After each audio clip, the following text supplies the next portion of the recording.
Hello and welcome to the Good Stories Podcast. I'm Jody, here today with Steven, and we're actually a trio today as our EP, executive producer, David is here too. Hi, David. Hello.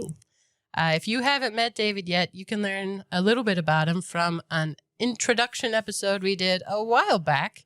I looked it up. It's number 27, so if you want to scroll down in the list. But we're excited to have him here to talk through our story today as well.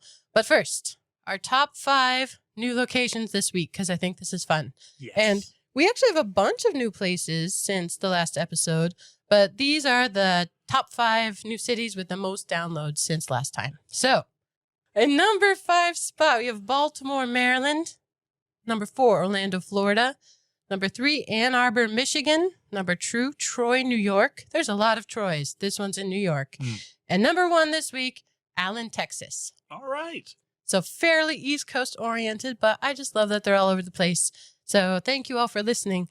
I also want to say thank you to everyone who's taken the time to give us a rating or a review this week. We've had a few, and particularly on Apple Podcasts, and they're just the best. It helps us feel like there are others out there enjoying these stories with us, and I really am grateful for the feedback. Anyways, moving on to today's story. I was thinking about it and realized there are a lot of stories out there that feature good captains, strong leaders making decisions under pressure that affect not only themselves, but their entire crew. There's Captain Kirk, came to mind first. But if you like your adventures in space, Jack Sparrow actually came to mind because we're talking about sea story today, although he's a pirate, so maybe not the best ethical example. I also thought of Jack Aubrey from Master and Commander, Lucky Jack. And if you haven't seen that movie, I do highly recommend it. And it's related to our story today. But this one isn't about a seasoned captain at all. It's about a young man, long before he ever earns that title. Years down the road, he will be a captain and more. But that's not where we meet him. For now, he's a brand new junior officer with 0 experience trying to find his sea legs, which he doesn't have because he's frequently miserably seasick. Poor guy. This is Mr. Midshipman Hornblower. It's quite a name, especially when you learn his first name is also Horatio. But this is the beginning of a wonderful series about a young man in the age of wooden ships and warfare. And he's learning through experiences and some serious grit what it means to be a leader. Time for a story. Horatio Hornblower joined the British Royal Navy at the age of 17. The son of a physician, he has been educated in Latin and in Greek, but not in life at sea. When he is accepted as a midshipman on the HMS Justinian, he spends his first day as a sailor seasick. His time on the Justinian is so bad that he even considers taking his own life, before an opportunity arises which results in his transfer to another ship. He takes advantage of his new placement, and his unique combination of honor, shyness, and brilliance lead to him finding his place within his ship and within the fleet. Very good. So we will let David talk too, but I wanted to put my spoiler alert in first because this is actually a prequel. There's a lot of books that come after this, but this one came out later, but about the beginning of Horatio Hornblower. So it's been out a long time. So if you haven't read it, we're just going to go through his story here. And an age recommendation, I think I read these in later middle school or elementary school. So kind of everybody who's willing to read a longer book. I think so. I think middle school anyway is definitely readable. And I think, I think I read them in elementary school too. This is fun for me because, as you say, this is a prequel. This is the first, if we go through his life chronologically, but this is not publication order. I think this was the 9th published. And in many of these series, we've gone over these arguments about what do we prefer, publication or chronological order. I don't have a strong opinion on this one. I think you could pick up any of the Hornblower books and just love it. And so it makes sense to me for our podcast to start with Mr. Midshipman, where it all began in his journey. But my deep hope is that we go through several of these others in time. I did not read Midshipman first. Did you, David? I did, probably in 2010. And I remembered almost nothing about it. So I'm really excited that I got the opportunity to revisit this. I think I started with Captain, although truly all the stories blend together because each chapter of each book, you really could take kind of on its own. Mm-hmm. And there are many stories that I thought were in Midshipman that aren't, and vice versa. Oh, yeah, definitely. And if anybody actually wants to start with the first one published, the American version was called Beat to Quarters. And that was the first one. So if you don't know, that means get ready for battle. Mm-hmm. So this is British naval history. I mean, it's historical fiction, but set back in the Napoleonic Wars. Who's talked about the Napoleonic Wars? Napoleonic Wars. So we'll talk about them specifically with Britain's involvement. Britain didn't want Napoleon to come take them over and conquer all of Europe. Napoleon knew that Britain was going to be the hard one because they're an island and they had the most formidable navy. Britain saw it as their place to make sure Napoleon didn't become emperor of all of Europe. I think the best thing that might illustrate that is Captain Lucky Jack Aubrey's speech while they're training with their guns in the movie that you had mentioned. That movie is Master and Commander. Master and Commander. It is good. But, he says to them as they're not fast enough on the guns, do you want to see a guillotine in Piccadilly? Do you want to hear your children sing the La Marseillaise? La Marseillaise, yes. Yeah, the French national anthem. Is the answer. Yeah. Right? And especially with them being a monarchy, if France, even though they had an emperor, they subscribed to these revolutionary ideals, which I believe they could apply towards basically getting rid of all of the nobility there. And I love that you approach this from the mindset of the British, because I don't know that there's any book or series of books more just British than the Hornblower books. It seems like what every British gentleman wished he were or thinks he is. It's fantastic. Written by a British man, someone named C.S. Forrester. And I've got a soft spot for anybody whose initials are C.S. because obviously I'm a big C.S. Lewis fan. But the C.S. in this case stands for Cecil Scott Forrester. He was born in Cairo, which also makes me really happy.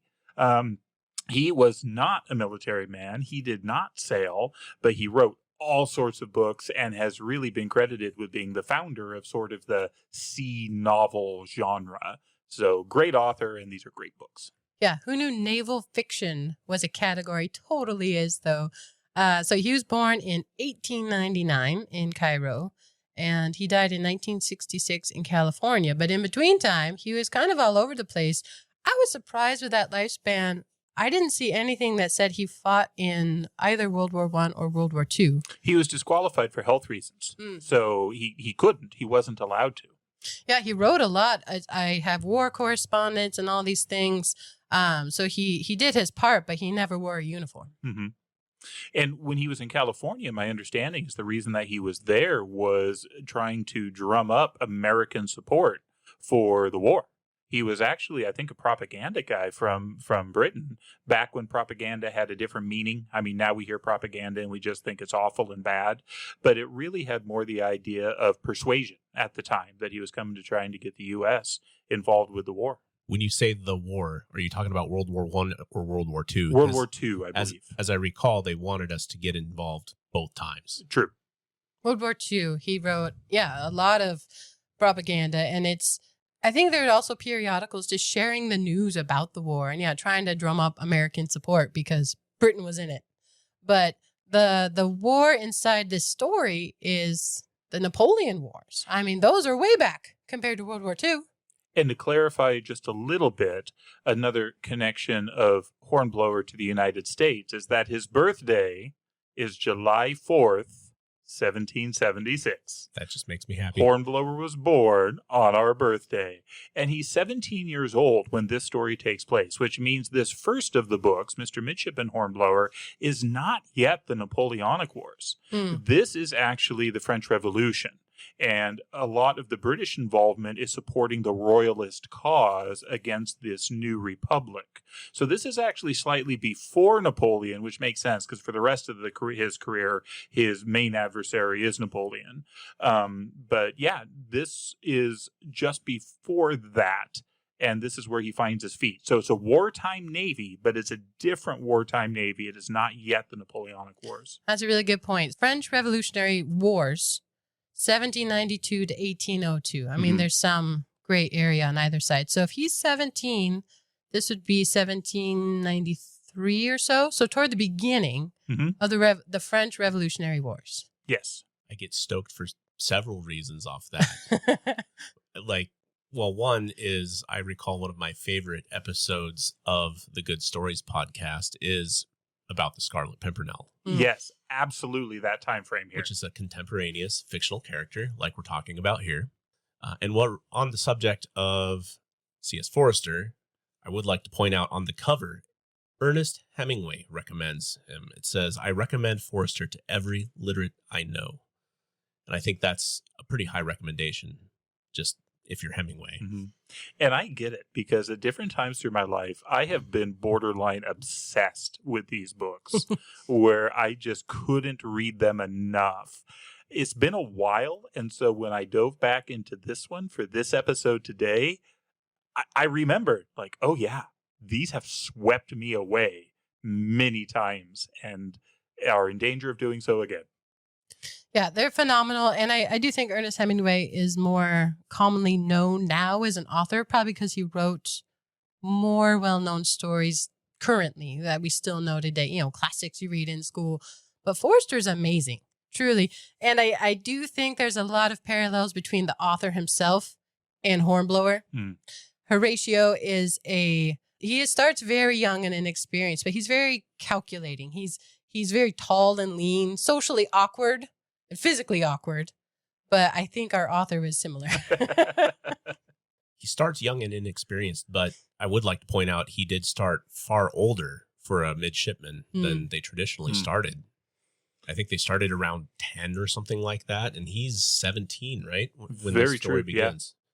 One other thing I want to say about C.S. Forester before we really go into this book, he wrote some other stuff. And most importantly, to my life, that fine story, The African Queen, which was made a wonderful movie with Humphrey Bogart and Katharine Hepburn, and includes one of my favorite lines from all of film. "I now pronounce you man and wife. Proceed with the execution." Really encourage it. It's a fun movie. That's an old good one. I didn't realize that he wrote it till just looking him up here. Have you read it? No, I haven't read it. I should, but the movie is Bogart and Hepburn. They're great. They're phenomenal. I remember the leeches, which is gross, but it's really, really good. It's a great movie. Have you seen that one? I think I have at your dad's house. Oh yeah. I was eating Papa Murphy's pizza and drinking Diet Dr. Pepper. That is the flavor of Dad's house. That's true. Absolutely. Another thing, when you put this on a timeline, and I always find this interesting, some people might not, but he's about a midpoint between where we are now in time in 2025 and the times that he's writing about. His life was right in the middle, right? So when we talk about World War I, it was a little bit more than 100 years ago. When he's talking about these wars, from his life and his perspective, they were about World War I is for us. Not all that long in the past when I think about it, right? There would still be people alive, presumably, who would have remembered the time. Indeed. At least be close. At least be close, yeah. Yeah, good point. He did write a lot of other things, including some nonfiction naval stuff. So the guy read prolifically about warfare and strategy. So he has books, both fiction and nonfiction, on World War II, on World War I, on these older woodship battles, and land warfare as well. So I think he got a lot of it from just reading about naval battles, actual naval chronicles and periodicals and things. And man, he is detailed. It's not slow at all. He moves you through these battles, but it is the clearest that complex naval battle could possibly be described. Yeah, I agree. And his ability to handle complexity doesn't stop there. When we did Captains Courageous, we came across a lot of ship terms, and we kind of learned them with the main character as the main character learned them. In some ways, we do that in this book with Hornblower, but on another level, he just does it. He just talks about all these lines and ropes and sails and sheets as if we should know them, and you feel immersed in them immediately. I strongly recommend looking up diagrams of tall ships. I have two. I think they're pretty accurate, and I can put them in the episode notes on this one because it is really helpful to know like the topsails versus the gallants versus the shrouds and the futtock shrouds, which are apparently different somehow. It's very detailed. Oh, and the leads. I learned what leads are. Amazing. So to be clear, when we talk about the rigging of these ships, there's all sorts of different sailing vessels. When we're talking about this, you're looking at a fully rigged ship. So the diagram I'm looking at is clear about that. It says a ship is a vessel with 3 masts and square rigged on all masts. So that is perpendicular to the center line of the boat versus like a modern sailboat you'd see where the sail could be parallel, depending on what direction to the wind you're sailing. But these, it's hard for me to envision how they actually sailed, when they're sailing quote unquote close to the wind or when you hear them. But I do envision just something majestic in my mind when you see a tall ship sailing. Oh yeah, and they use the different types of sails and the height of the mast to identify whose ships they are at a distance, because they're always trying to figure out if it's friend or foe coming up on the horizon. But anyway, we'll get to that in this story. One more thing about Forrester, because I think it's cool. A lot of people were fans of his work. I have Winston Churchill and Ernest Hemingway listed, as well as, and it's why I included Captain Kirk, Gene Roddenberry. He cited Hornblower as a model for James T. Kirk. And I think even more so for Picard. Ooh, that brings up the debate. Better Starfleet captain, Picard or Kirk? Which one? I like Picard better. I think Kirk is more classic. That's the short version. I love them both deeply. I grew up on Kirk, but I came to love Picard as an adolescent and an adult, and I think they are both masterful. I think they are examples of 2 entirely different leadership styles. I think if what you are is an exploring vessel seeking out new worlds and new civilizations, Kirk is the man. I think he's who you want under that situation. But if you need a captain who has to deal with others, who has to collaborate, Picard is superior to Kirk in that setting. That's an excellent assessment. I like that you went with Kirk for following the actual mission, because he would not hesitate to violate the Prime Directive. Oh, no. Well, sorry, I won't go down this rabbit hole. The Prime Directive did not exist when the original series came out. That was an add-on later, but I'm going to stop now. I'm glad you mentioned leadership, because that's my segue. Leadership is the thing that I took most out of this reading of Mr. Midshipman, because he goes from total newbie to becoming a leader. I mean, he signs up as an officer. And so there's a lot of leadership examples in this that I hope we talk about, and like tenets of leadership as we go. But I feel like we need to mention Admiral Nelson, who is a famous, true, nonfiction admiral of the British Navy at the time. He died in 1805 at the Battle of Trafalgar at the age of 47. He wasn't very old, actually, but he died in battle. But he was known for personal valor, and Englishmen, especially military, doing their utmost to lead and protect their homeland. And so he is definitely still a figure in London. I mean, and the name is known for sure. And he's not specifically mentioned, I don't think, in Mr. Midshipman, but there are definite references to his leadership style, and the things that he did on the sea were amazing. There absolutely are. And Nelson, when you think about the Napoleonic Wars, on the British side, he had 2 great adversaries. He had the Duke of Wellington, who was the great land champion, right? The soldier, famous for the Battle of Waterloo. But then on the sea, you have Admiral Lord Nelson. And you cannot speak about the Napoleonic Age and the Napoleonic Wars with Britain without talking about these 2 giants of British history. It makes sense that Nelson isn't really on the scene yet in this book, because we're not to the Napoleonic Wars yet, but he does show up and is referenced later in the series. And yeah, a giant in naval history. 2 things. So I know we have listeners in the UK. I would love feedback from you guys. You got 3 Americans born in America. Fair point. Who love being Americans, talking about British history here. I know many of the novels and stories discussed here prior are by British authors. Just curious what you all think. Also, your London reference, I think, is that simply because there's a giant monument in London to Nelson? Yes, okay. Absolutely. We saw it. It's huge. It's this huge courtyard with a monument in the middle and a statue. Yes. He's literally big in London. That's what you meant.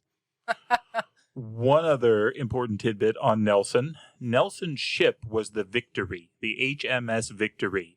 And that is still a commissioned ship. It is in dry dock.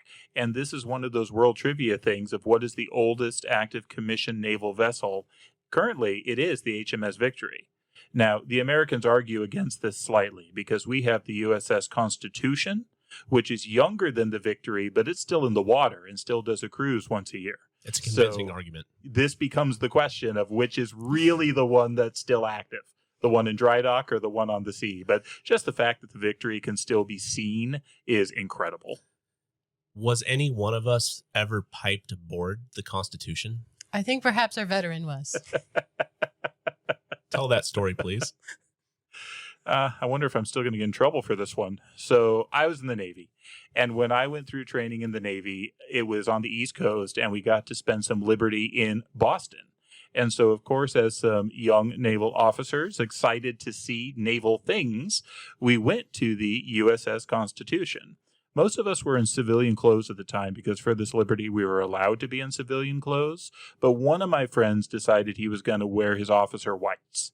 And so he was in his officer whites with his ensign shoulder board, so low-ranking officer, and then there's the rest of us in civilian clothes. Well, we go up to the Constitution, and we tour it, and it's fantastic. It wasn't actually the Constitution we got piped aboard. It was the ship next door. There was a Navy ship that was parked on the pier next to the Constitution. I don't even remember what kind of boat it was. It was a smaller boat. But we kind of, as young naval officers, hadn't been on the ship before and said, I wonder if they'd let us just look around. And so the five of us walked up, and of course the guy in the whites, who's in uniform, walked up first and said, is it okay if we take a look around? Then weird things started to happen. The guy at the quarterdeck saluted, went to stiff attention, looked at the guy standing next to me, and said, absolutely, sirs, wait right here. And then we're standing around wondering what's going on, and all of a sudden we hear piping, and over the PA, Constitution arriving. In naval tradition, when the commanding officer of a ship comes onto another ship, he is not announced by name. He is simply announced by the name of his ship. Apparently, the guy standing next to me, who is a friend of mine, looked exactly like the commanding officer of the USS Constitution at the time. And so this guy on the quarterdeck thought that he was in civilian clothes with his aide in whites coming to tour the boat. So the officer of the deck comes scrambling over to greet us and welcome who he thinks is obviously an 06 captain to come on board. And we're like, no, that's not it at all. And they were very kind to us. We explained. The officer of the deck actually did show us around, and he says, no kidding, you were the spitting image of the CO of the Constitution. So it was an interesting start to my naval career.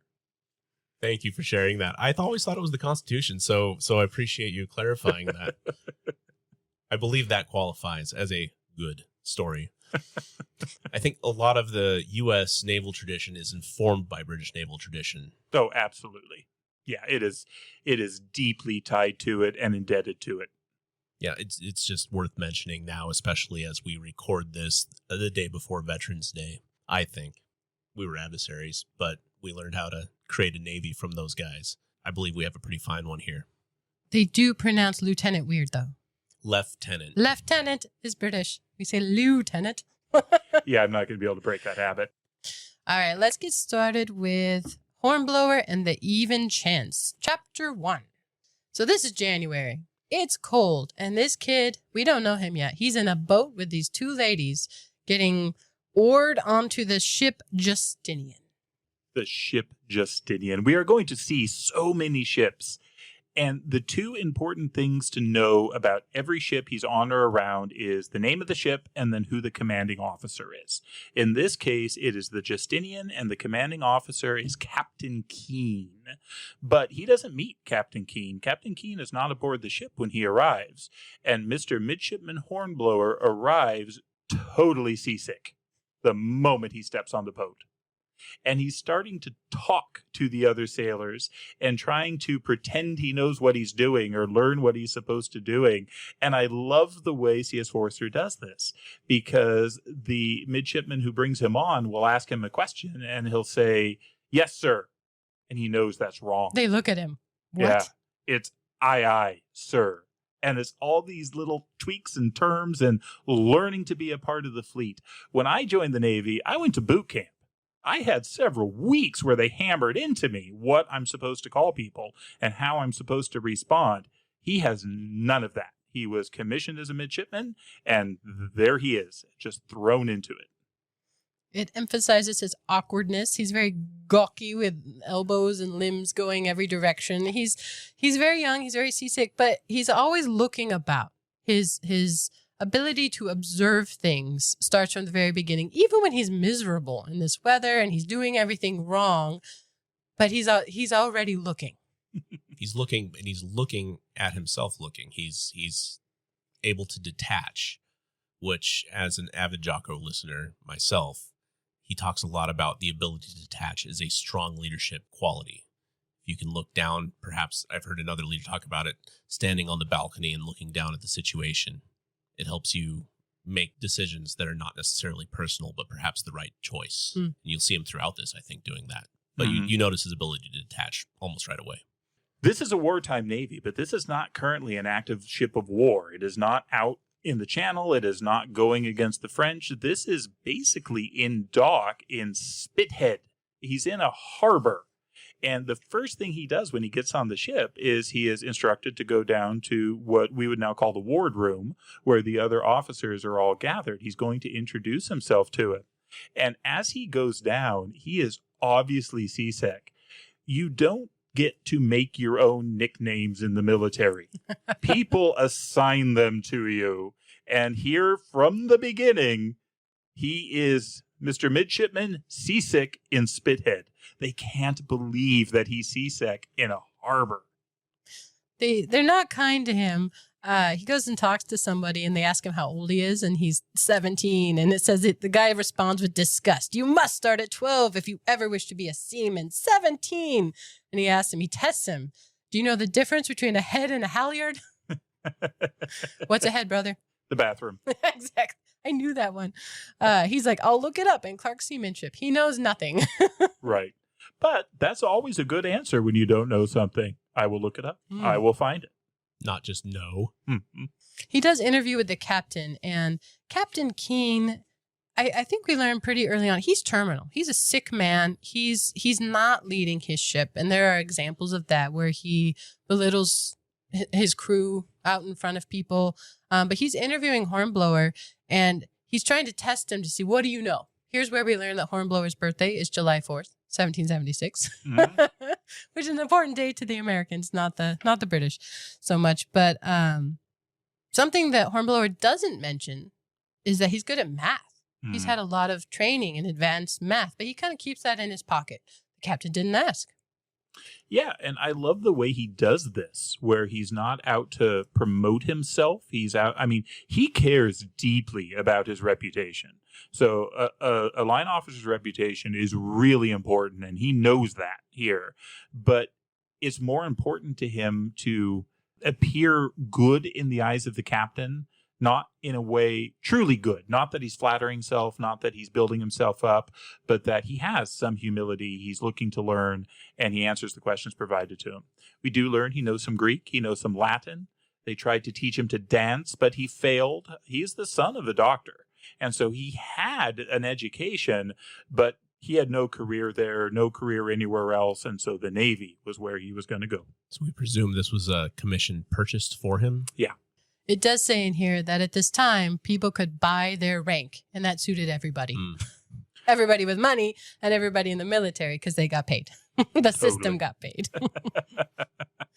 But he gets kicked out to hang out with the other officers. And he is, as they call it, a mere midshipman, and a brand new one, and way too old to be there. But almost immediately, a guy named Simpson shows up. And clearly everybody there on that boat knows him. And he makes his place known. He's obviously a bully. makes his presence known, and not in a good way. He punishes people. He's physical. He abuses them and somehow gets away with it. I love this line from Hornblower. He says, but he displayed a whimsical arbitrariness which reminded Hornblower, with his classical education, of the freaks of the Roman Empire. So he's thinking Caligula and Nero with this guy, and he acts like it. He is cruel, he is vindictive, he is arbitrary, and he is lording it over the other enlisted and junior officers. What we learn is that he had been put up for promotion, but he failed the test. So his career is shot. He is never going to make it, and somebody whose career is shot can either be helpful, as there are some older junior officers that help Hornblower, or they can turn into this kind of bully and a monster, and he makes life hell for everyone on the ship. My hope with that is that the test involved some kind of judge of his character. Perhaps he answered every technical question correctly. Actually, no. It tells us how he failed. No math. He can't do navigation. And for these ships of sail, you have to be able to do navigation, which requires some complex mathematics. And he failed it and was never going to pass it. We do see that later, actually, with Hornblower doing well at that. So, yeah, you make a great point on that. The Hornblower does do well on that later. And this actually is one of the good leadership lessons we learn on this ship. Captain Keene is an interesting figure. As you said, he's terminal, he's sick, and he shows us both good and bad over the course of this chapter. True. The bad we see as Hornblower is just trying to keep his head down and work. And all the junior officers are on deck working on a navigation problem being taught by one of the other officers. And the captain comes by and he looks at all their answers, and everyone is wrong except for Hornblower, which he points out.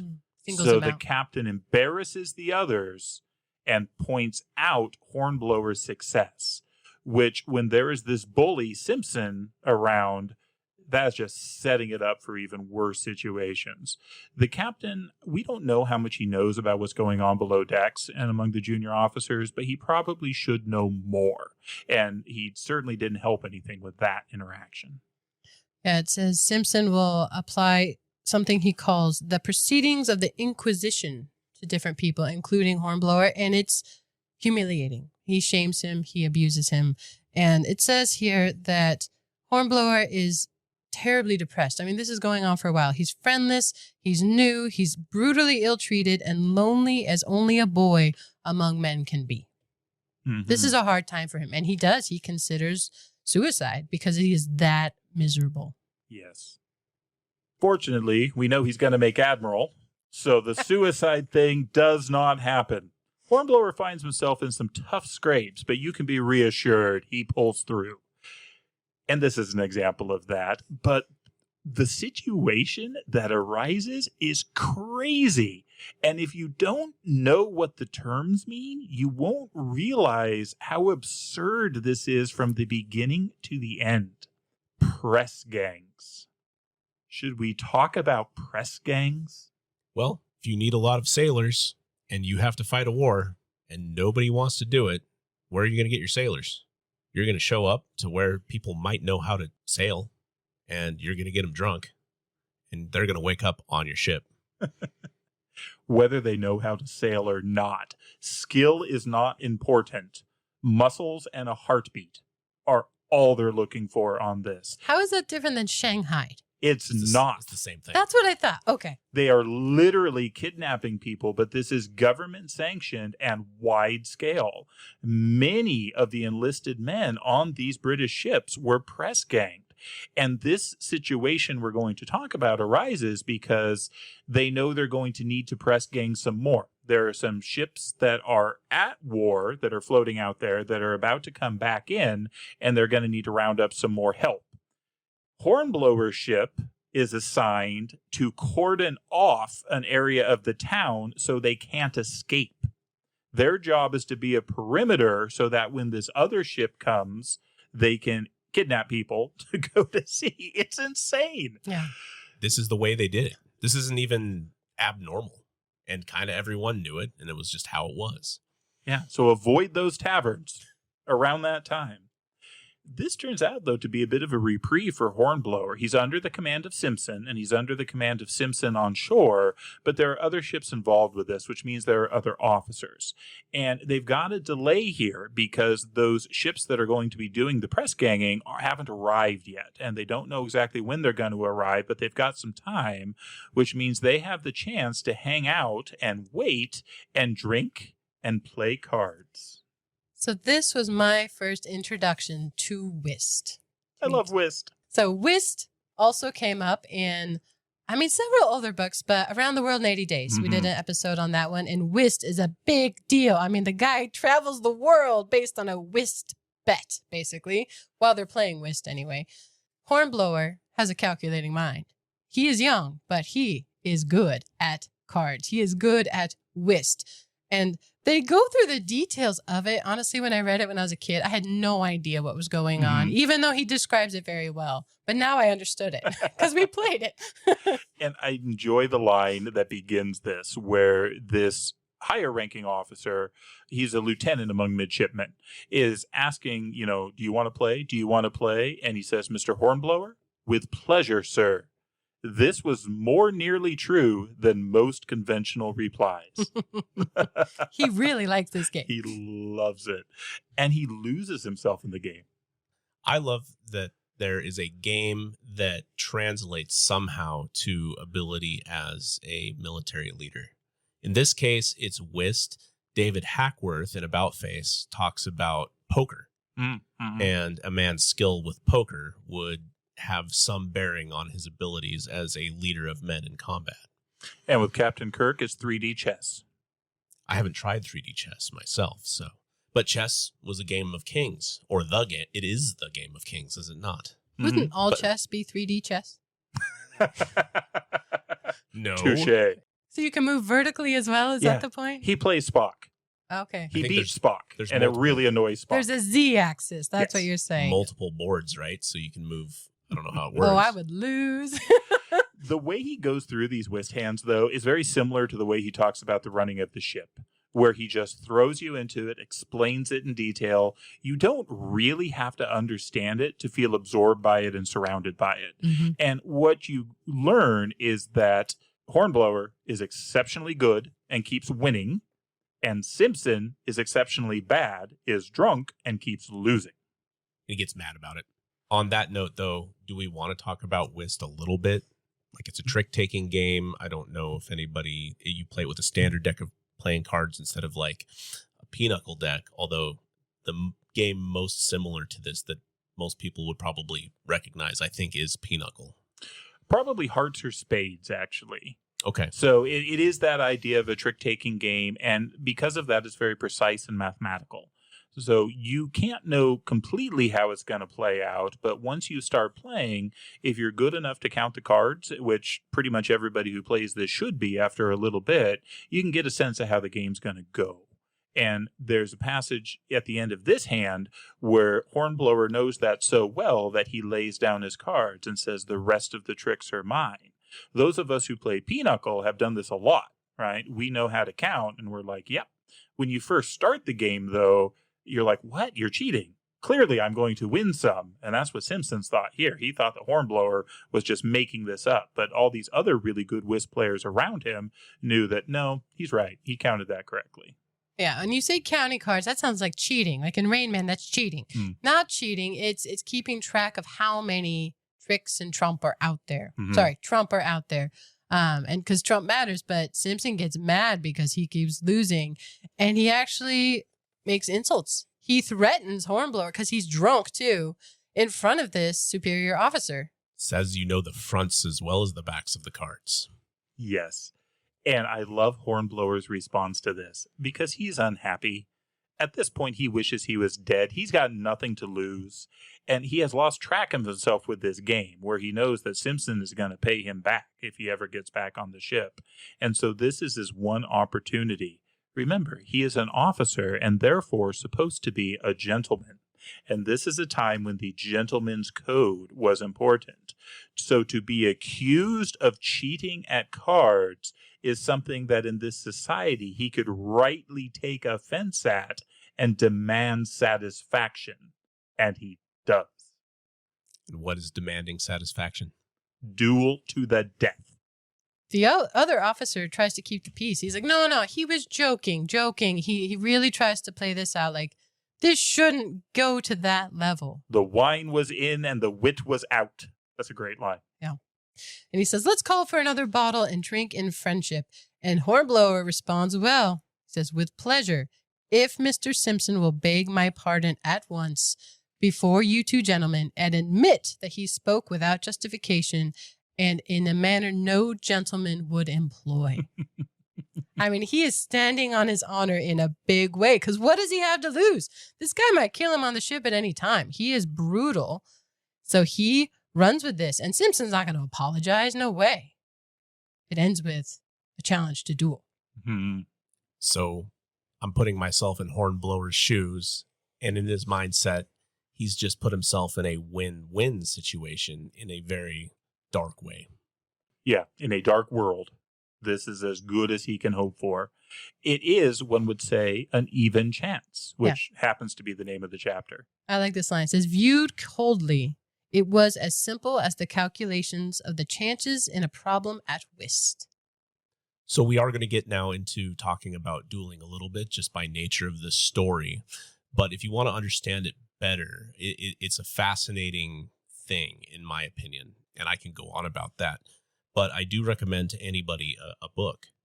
And it's called Gentleman's Blood, A History of Dueling, From Swords at Dawn to Pistols at Dusk. It's by an author named Barbara Holland. It's not a long read, but she really does take you through the origins of dueling, which became a highly ceremony, really. Mm-hmm. And it had lots of rules about it in this, but it allowed people to keep their honor intact. And if you think of honor as almost a currency, people have a certain amount of honor. And if you're at a certain social rank, you would be able to perhaps brush off insults from lesser folk if they ever did.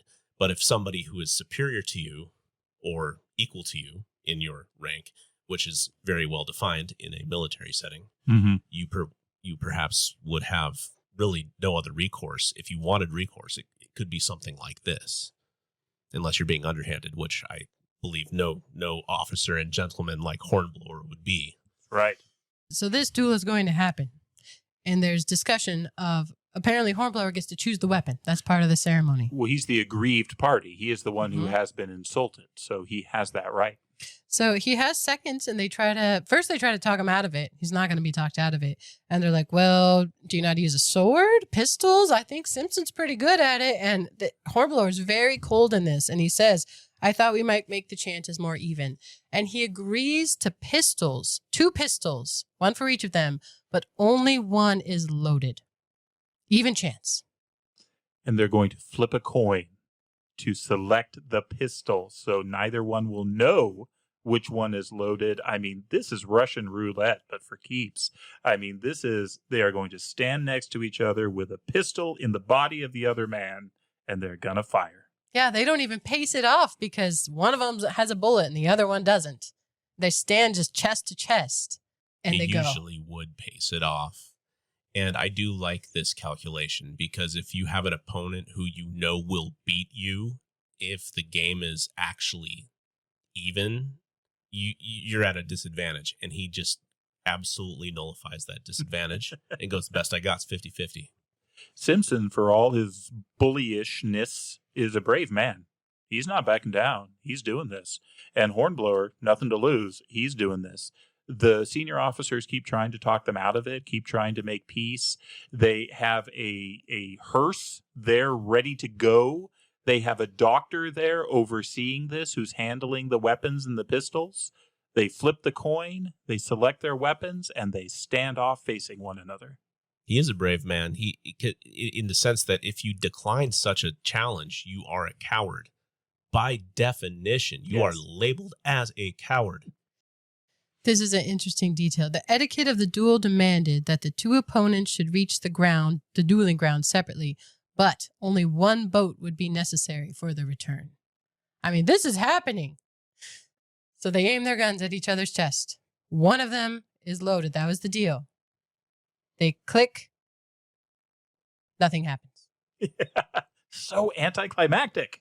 Really is. Nothing happens. Both of these men expected to die in a moment. Nothing happens. They don't go off. Yeah, misfire on both of them. So the guys who are watching this, monitoring it, grab the gun, say, just in case it's a delayed shot, they take them. They even switch them around real fast, like behind his back, so that they can't know which one misfired and which one was empty. And they say, this is over now. The duel has occurred. You may both walk away from this with honor. We are done. And so this is the end of this duel. Back on the ship, we get to see the captain's cabin. Mr. Hornblower knocks on the door. Hornblower says, those pistols in the duel I fought with Simpson were not loaded. The captain of this ship, who really had no role in this story, he intervened. He made sure that those guns were not loaded. And okay, they can pass it off as a misfire, but Hornblower deduces, or maybe somebody tells him, I can't remember. But the captain here shows some leadership. Mm-hmm. Throughout this, he kind of was what's it called when somebody's not there? Absentee? Yeah, an absentee captain. Turns out he was paying a little bit of attention. And he justifies it that he has saved a sailor for the king. I mean, this is the king's navy at war, and it's ridiculous for them to be shooting each other. And he justifies it. Of course, Hornblower feels he is still obligated by honor. He says, well, and the captain just shuts him down. He's like, look, man, I'm sure you know there are rules against challenging your commanding officer to a duel. Otherwise, promotion would just be too easy. Those are good rules. And then the captain gives him another chance. He tells him that he is going to be transferred to a different ship, different captain, called the Indefatigable. Under Captain Pellew, who has a great reputation.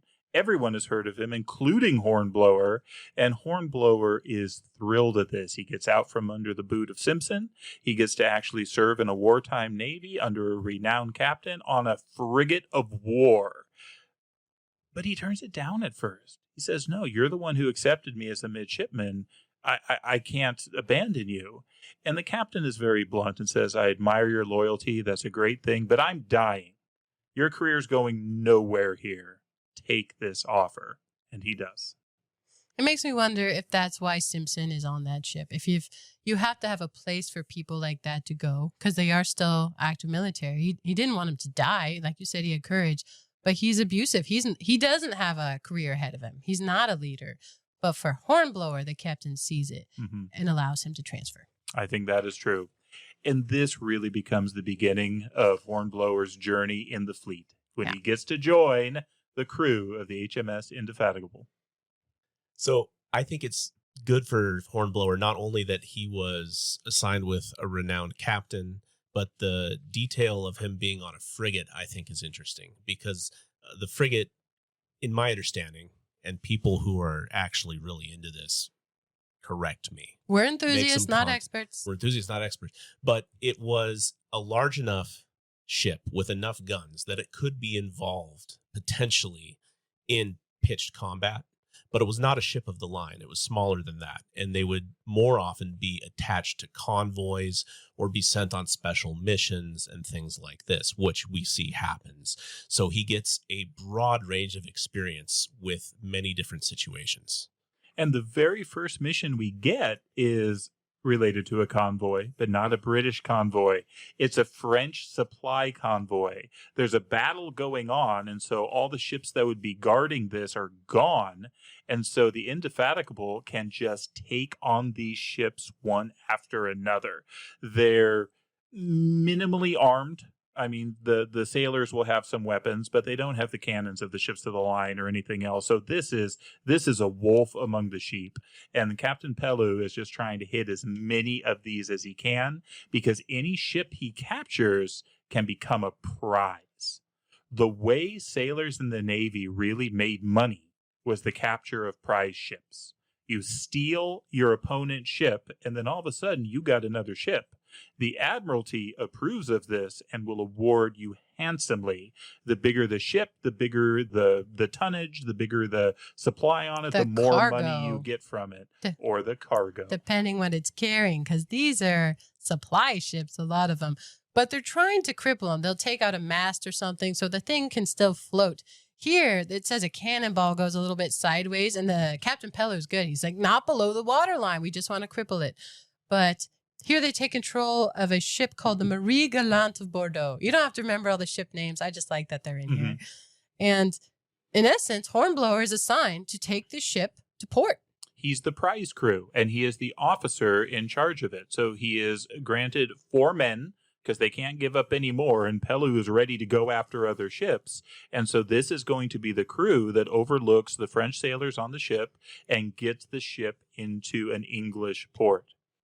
I love how much difficulty Hornblower has just getting on the boat. He's very physically awkward.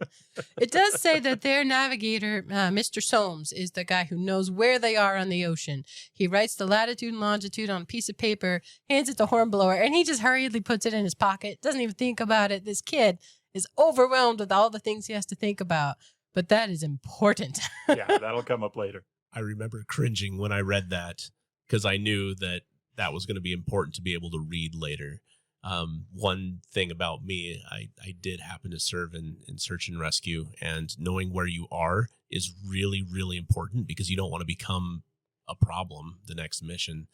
And I remember going to great lengths to protect my paper map. It would often be printed just on 8.5 by 11 or something like that. And they hand it to you in the rain or whatever, and it's time to go. I made darn sure that thing was sealed up. And nope, he just jammed that in his pocket. Well, and he's trying to get back to England.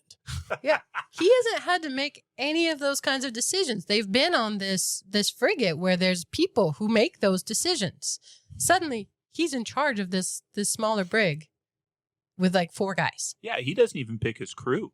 He asked the lieutenant of the watch, I think, to assign a crew for him.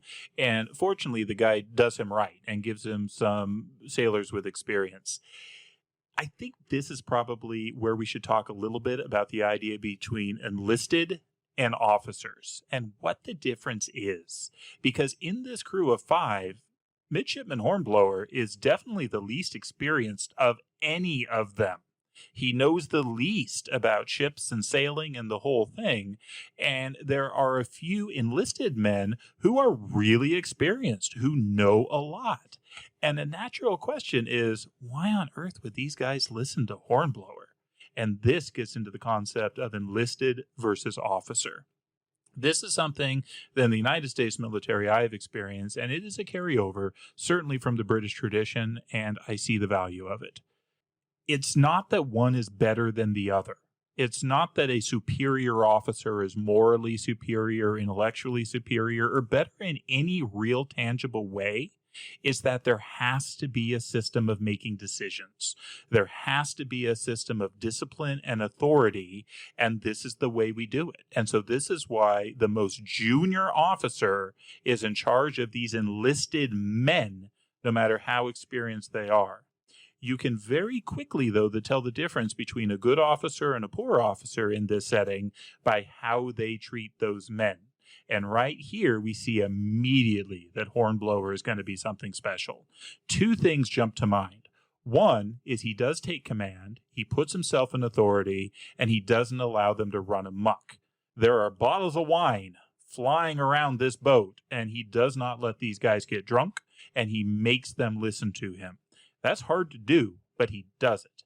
The other thing he does is he knows what he doesn't know, and he utilizes the skills of the enlisted to accomplish tasks that he couldn't do on his own.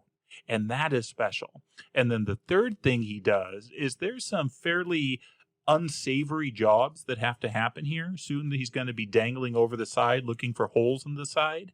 He does it himself. Mm-hmm. He's willing to do things that, well, he's not willing to have his men do something that he's not willing to do himself. And so in this one vignette, we see, I think, 3 really important characteristics that will make him the fabulous officer that he becomes. He is given a piece of advice by the lieutenant before he leaves the ship. He says, watch the French crew. There's prisoners aboard. They'll recapture the ship and have you in a French gale before you can say Jack Robinson if you don't. So, something else to think about as he's trying to navigate this ship back to port. So, Hornblower asks, who's the oldest seaman among you? And his name's Matthews. And like, okay, you're in charge. Do the things I don't know how to do. But he does defer that. He delegates very well. And that actually creates this structure among his very small crew. And there's a lot that needs to be done. And he tries to tick all those boxes. One of it is sounding the well, where you basically, these ships leaked. They always had water in the bottom, but you have to keep track of how much. That's important. So they sound the well. He remembers, oh, we got to do that. And he has Matthews do it. And it's dry. Well, that seems good. We learned that the cargo of this ship is rice. I will say this is the story of all the Hornblowers, because I have read them all at some point, at least once. This is the story that has stuck with me the most. This cargo is rice. Think about rice, because I didn't see it ahead. They sound the well. It's dry, because they were worried that she'd gotten hit below the waterline. And at some point, they do go check. Like they remember it got hit by a cannonball, and that's where Hornblower goes over the edge. He's dangling in the ocean, looking underneath the waterline, and there is some damage. We got to fix that.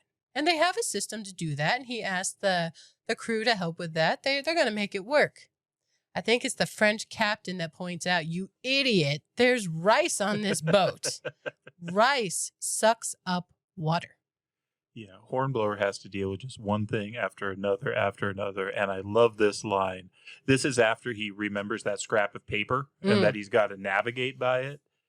He says, he began to feel that life in the Navy, although it seemed to move from one crisis to another, was really one continuous crisis, that even while dealing with one emergency, it was necessary to be making plans to deal with the next. The hole in the side, his plan to fix it, I have never heard of this. Are you familiar with this? Fathering a sail? I am not familiar with a lot of these things, but I know that these were things that a sailor would know over time. And when you look up old techniques for things, there's all sorts of stuff that it's better passed down. Somebody had to figure that out initially, and it's great to have knowledge of how to fix your ship in the moment from somebody else versus trying to figure it out on your own. And so things like fathering a sail or whatever, which basically you're trying to make a really super absorbent thing. So when you put it in that hole, it sucks up a bunch of water, expands, and plugs up. I explained that correctly, right? Yeah, as far as I know. But I have never fathered a sail. Me neither. How do you do it most effectively? So there are people who get really skilled at stuff like this. Yeah. There's all sorts of knots and things like this that you probably want to know if you're going to be a good seaman. I enjoy, too, in this scene, how Hornblower's language skills start to come into play. They're going to be a big part of his career. He had learned French sort of technically a little bit when he was younger, but he knows enough that he can actually communicate with the French captain better in French than the captain can communicate in English. And so he is able to communicate with the captain and with the crew, but he doesn't really want to communicate with him. And so the English line he shoots at him as the captain keeps giving advice is, go to the devil. And then later he's scratching his brain. He's trying to remember a French term. What was it? Oh, he's got it. Allez au diable, which I think is French for go to the devil. Yeah. It does say that he's so stressed. There's so much to do, so much to bear in mind, and all the responsibility lay on his unaccustomed shoulders. The prisoners had to be battened down. A watch had to be set. There's even the trivial matter of hunting up flint and steel to light the binnacle lamp. There's a person to steer. You have to set a course. There's all these things. And one of the guys under him says, hey, why don't you go get some sleep? And he's like, oh, I'll do that. And it points out that he hadn't even considered it. Something a captain has to do is be able to function. And these mistakes that he makes, even here at the beginning, he kind of tallies them up in his brain and he learns from them. That one in particular, he has to take care of himself. He can't be sloppy with drink. He can't skip meals entirely. And he has to sleep sometimes. All this to do. But the ship starts to feel weird. it's getting heavier. The rice is swelling. It describes how the seams of the ship start popping up pitch and tar. The glue holding the ship together is being pushed up and out by this swelling rice that's getting heavier and heavier. Is anyone else thinking about the popcorn scene on Real Genius? Absolutely. About right. Well, and as those seams open up, those seams were meant to be watertight. So anything below waterline opening up like that is just letting more and more water into this rice. So think of this as an exponential situation. This absorption is accelerating as those seams open up. And it goes from no notice to something's happening to it's getting bad fast. He tries to jettison the cargo. Good luck. It is cemented in there. There is no way it's happening. And this keeps getting worse and worse. And so Mr. Midshipman Hornblower's first command at sea is going bad quickly. No pressure. They have to abandon ship. They collect the prisoners. They go over the side. It says that Hornblower has 3 pistols in his belt and he looks like a pirate. But it's him and 4 guys. And I think they're outnumbered by the Frenchmen. Oh, totally. On this tiny little dinghy. He was cursing himself for not checking his primers when he went on board in the first place. And I think I don't even know if that's overcompensating because you only have 1 shot. So he's making sure he's staying strapped here. Mm-hmm. And his men as well. And so he has to consider things like taking food and clean water onto this small boat with all these people. So there's still all these things to do. And it says it's a black moment because he has to abandon his first charge. The thing is going down.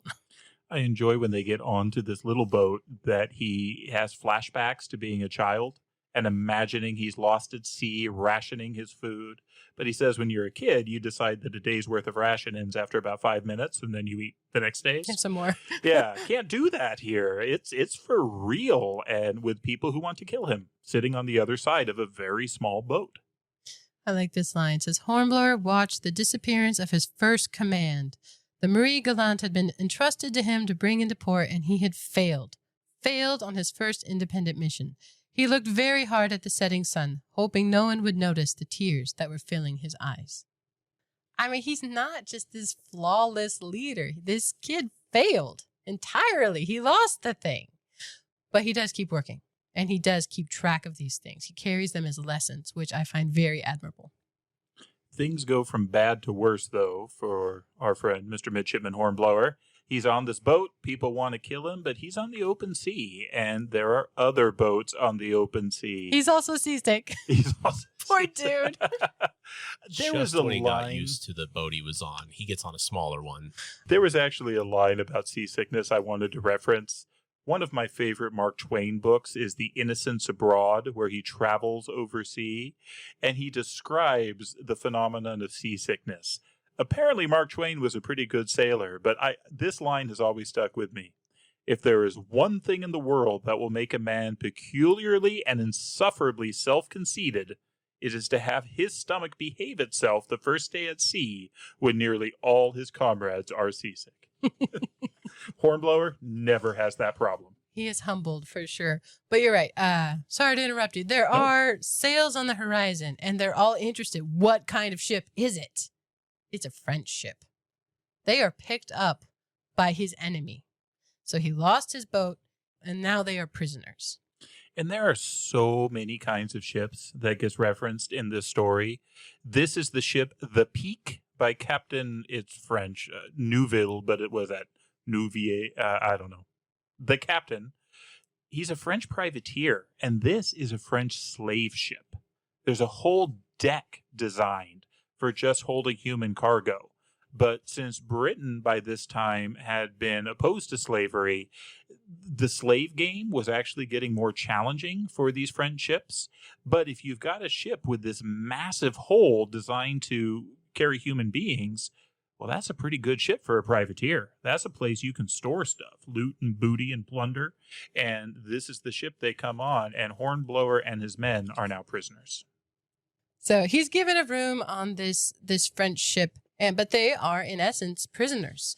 And they're there for a matter of days. But like you said, there are more sails on the horizon, and the Indefatigable is out there hunting. it is a wolf in the sheep's den. They see his ship, the Indy, on the horizon. And Hornblower is smart. That guy can think. He has nothing. He's got no equipment. He's got no way to signal. Nothing. This French ship is faster. It's going to get away. But he sees some paint somewhere. Ooh, I can use that. He knows behind the bulkhead where he's at, there is paint stored. And he had been given books. He had asked for something to read. And so he has means of making fire and books, and he goes all in. Yeah, the one thing in his room is a little candle. He lights a fire on a boat, a wood ship, and it describes how terrible, like, fire is the thing they are all terrified of on these boats. Still is. Yeah. Mm-hmm. Still is, and they're not even wooden ships anymore. But you're sailing in tinder. It's the wood above the waterline, at least. It's been sunned. It's been painted with what's almost certainly flammable paint, chinked with oakum, which is basically flammable stuff coated in tar, which is also flammable. Everything on this boat is flammable, and it's carrying gunpowder. Everything will catch on fire. Mm-hmm. He says, a touch from his taper lighted one ball of paper. The flame traveled quickly. He was committed now. He piles anything on it he can. I think he uses his undershirt too because it has threads hanging from it. He lights a fire in his room that's going to quickly ignite paint. And he walks nonchalantly up on deck. Yeah. He Very cool. hangs out watching over the edge as his ship is coming, and the whole thing starts going up in smoke. They try to put it out. They can't do it. And this French ship that was escaping from the frigate is now overcome and captured. The frigate has more effective means of putting out fire. They've got significant ship's pumps they can use. And so they're able to put the fire out. So we have a prize again. I think the description of how the ship is caught is really good because they are running, but running before the wind is making the fire bigger. It's blowing the flames. So they actually, what do they call it? Luff the sails. They turn into the wind so that the fire is basically pushing back towards the part of the boat that's already burnt. So they have to turn toward their enemy ship, the Indy. I mean, it's so clever. This fire basically creates a prize automatically. And Hornblower did it. When he's back on the ship, they're shocked. Oh, it's you. Yeah. What are you doing here? Didn't we leave you with a rice boat? What? It took the guy that was going to do the 2 pistols, 1 shot thing for an idea like this. Not just anybody's going to light the only thing that's keeping them from Davy Jones' locker on fire. But the French captain kind of had it coming because he totally was taunting Hornblower about this. Yeah, I agree. Well, and he's a slaver. Yeah. So he deserves whatever comes to him. But I love that Captain Pellew also kind of wonders, convenient that a fire started just then so we could keep up. And this, I think, speaks a lot to the character of Hornblower. Hornblower has been just ruminating on his failures, on the loss of the prize ship that he was supposed to take into port. Pellew doesn't give it a second thought. He says, you did the best you could. Yeah, that was never going to work. There was a shot under the waterline. You were doomed to begin with. So he's not judging him at all, but Hornblower is judging himself. So when Pellew asks, do you know how that fire started? Hornblower, who could take credit and receive quite a lot of praise, says, I think it was spontaneous combustion in the paint. Yep. And he gives up the glory. He says, I can't account for it otherwise. And he alone knew of his actions there. Interesting, the title of this chapter is called The Penalty of Failure. He takes that penalty on himself because it basically acquits his own actions to his own mind. So he doesn't have to live with the guilt of the failure before. And yeah, he did this awesome thing. He's really, really admirable throughout this, actually. Human, but admirable. But often put in situations where it certainly doesn't seem to me like there's a right answer. And what does it mean to do the right thing, the admirable thing, and what is that going to look like? And this takes us into the next chapter, which has a wonderful title, The Man Who Felt Queer. And in this setting, queer means odd, strange. And Hornblower is now learning. He's back on the ship. He's under the captain. He's learning discipline. He's learning the boats. He's learning the rigging. He's learning. But this is a ship of war, and they still have things to do, and they are basically quarantining the land, and there's this annoying little fast French ship called the Papillon that keeps coming out. It is a corvette. And if we think of the modern term corvette as a very cool, fast car, this is a pretty cool, fast ship, and it's way faster than the frigate can catch. So Pellew decides he's going to come up with a plan to get it. So corvettes were small, fast ships, like you said. It's a type of ship that was not rated. So you had the ratings of ships. Ships of the line were first, second, and third rate, maybe fourth rate. Then you get into the frigates, which is a fifth rate ship, and a sixth rate ship, depending on the size of the frigate. And then you have unrated ships, which includes sloops of war, corvettes, gun brigs, cutters, schooners, etc., depending on how they're rigged and all these things. So it had to be fast because it wasn't going to stand a chance in a pitched fight with a frigate. Mm-hmm. Are the ratings based on like ability to arm themselves? Basically the number of guns. Yeah. The more guns, it has a higher rating, unless I think there were probably exceptions for if it was captained by, if it was a small, fast ship, but captained by a high-ranking captain, it might have had a higher rate. But of course, they're not going to put that against a ship of the line or something. It was probably a special purpose ship. Well, I love the social dynamic of this chapter, because another midshipman comes to Hornblower in a very courtly way. They have this parody of like courtliness.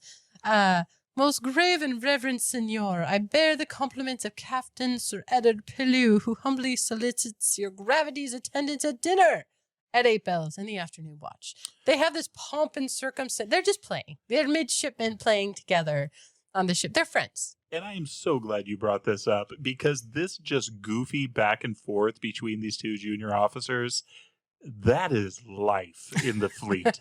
It is what you do. You know, you've got to be stern, right, for the people under you.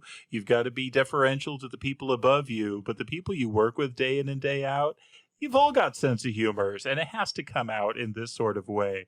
One of the things that I've had the hardest time explaining to people about my time on active duty is how funny it was, how much I laughed.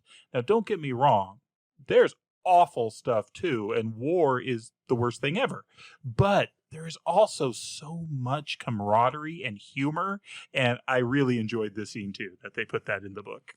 I was reading this perhaps more ignorantly, and I thought that was the guy that was going to be queer when I was reading the chapter title here. Yeah.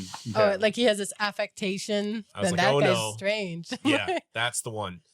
It wasn't. No, they're just playing in this part.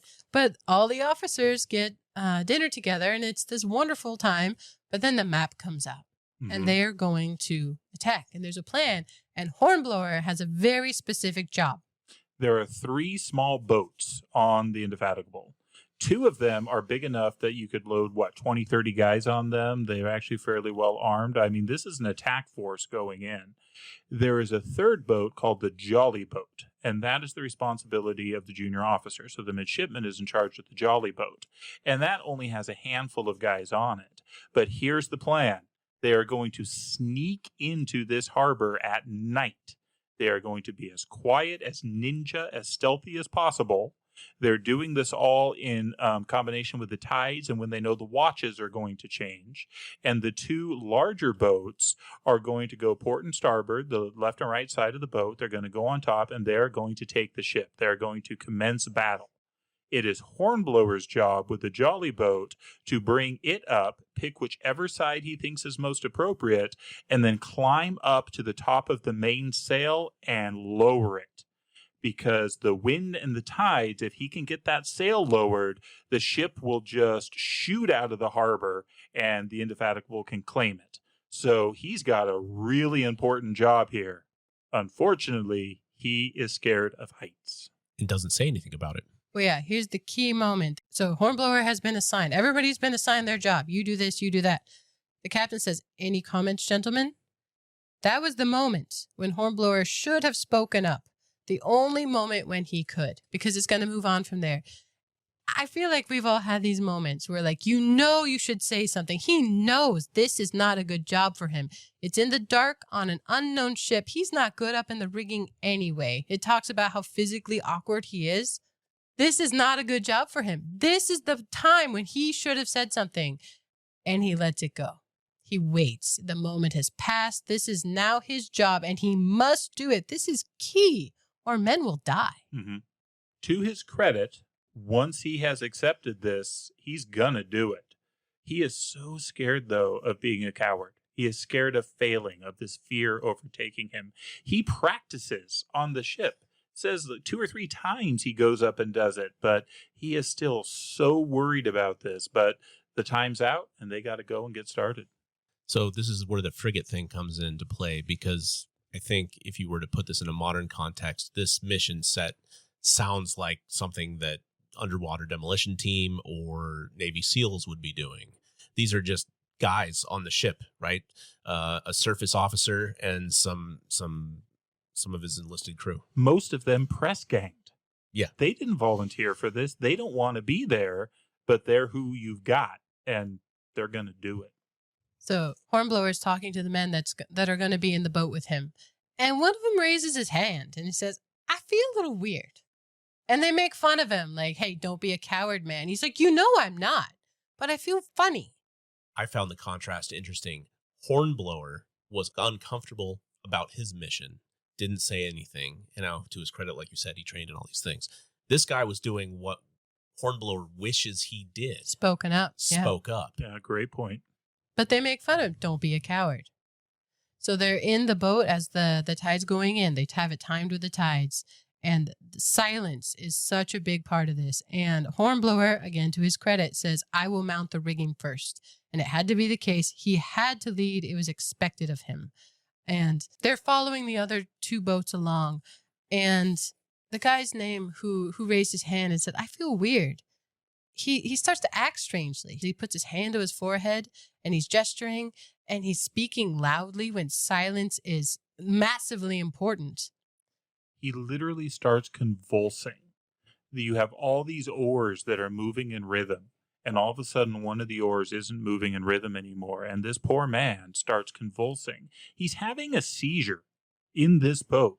He felt queer. That was the prodrome of this seizure that was going to come on. But then, yeah, he starts talking. He's in what we call a post-ictal state.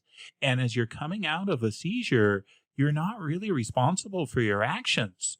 I mean, it's kind of like coming out of anesthesia. And so he starts calling names. He starts getting louder. And this I found to be a gut-wrenching and heart-wrenching scene because Hornblower knows this. He recognizes this because he's the son of a physician, and he knows somebody in this state is not responsible for their actions. But he also knows that if he starts talking, keeps talking, 100 men are going to die and the mission is going to fail. And so he's only got one choice. And this goes back to sometimes there just are no good choices.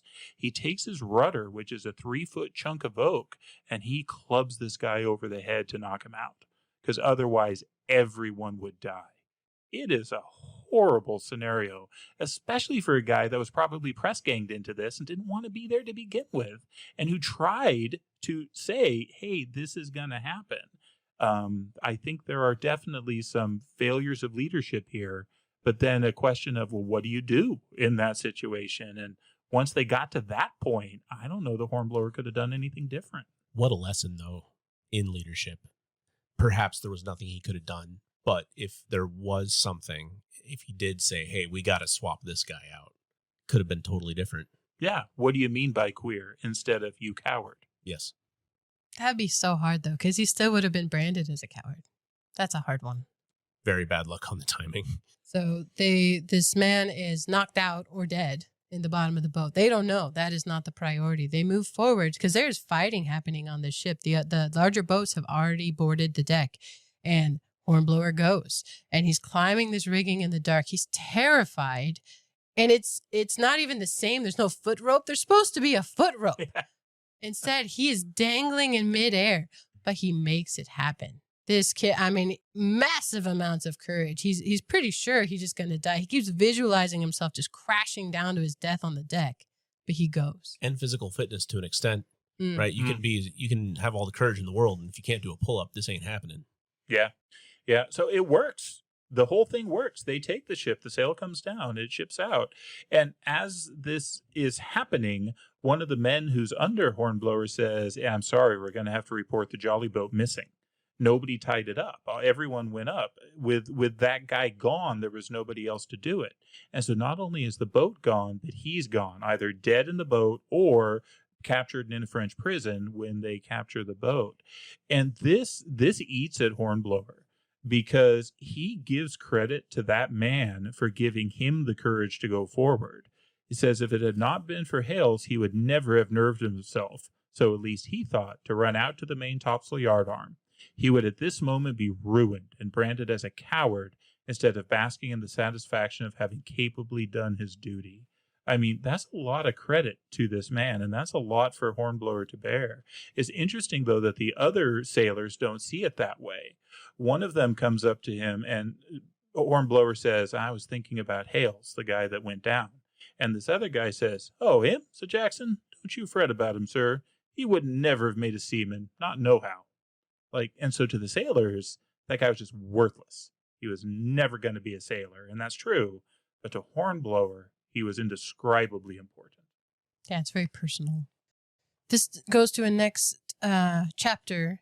They've been in the Bay of Biscay. For several of these, they're in the Bay of Biscay. Where is that? I didn't look it up. It's between France and Spain. Northern coast of Spain, southern coast of France, right in there. Was it like a common supply route or something? Because they often have different supply things, and this is a busy place. A lot of boats are on the water. Mm-hmm. This one is Hornblower and the Man Who Saw God. This chapter is also just kind of nutty. Not as emotionally charged as the last one, but this, again, you never know who the sailors that you're going to have under you are going to be. And the ship is bored. They are essentially cruising, quarantining the land, and they're just not doing anything, and they are bored. And wait, hang on. I like this line. It says, we speak about the storm-tossed ships, but those ships were full of storm-tossed men, who week by week and month by month had to endure the continued cold and the continual wet, salt provisions, endless toil, boredom, and misery of life in the blockading fleet. They are bored out of their minds, and not just bored, but uncomfortable. They have these sores that come out. I mean, you're wet and cold all the time. This is winter on a boat. It'd be so cold. Life divided into 4-hour segments. I think there's a sea shanty about that where they just sing about the cycle of 4 hours until they die. Basically, the end of the song is "Lay me in the ground." Sure. Well, Hornblower is a junior officer, and so in a lot of ways, he's closer to the crew. He sees more than the senior officers do. And there's one man named Stiles who he sees, and he has plasters on his face. It took me a long time before I learned that plasters are bandages. He had all these wounds on his face that the ship surgeon or the assistant surgeon had dressed up. Hornblower believes he's being mocked, because he asks, what did you do to your face? And he says, oh, they're just, boils kind of thing. But there's a look he gets, and there's kind of a snigger he's hearing from the crew where he believes he's being mocked and he's missing something. And then we meet another simple sailor, and I use simple in quotes. I mean, this is a simple-minded, I guess is the way to think of it. Excellent sailor. Finch. Yeah, excellent sailor, but very simple in his mind. An able seaman. Yeah. I think that was I don't know if that's a rank per se, but that means you can do all the things expected. But he's always ducking around in the rigging, and he's very clear that he sees God up on the mainmast.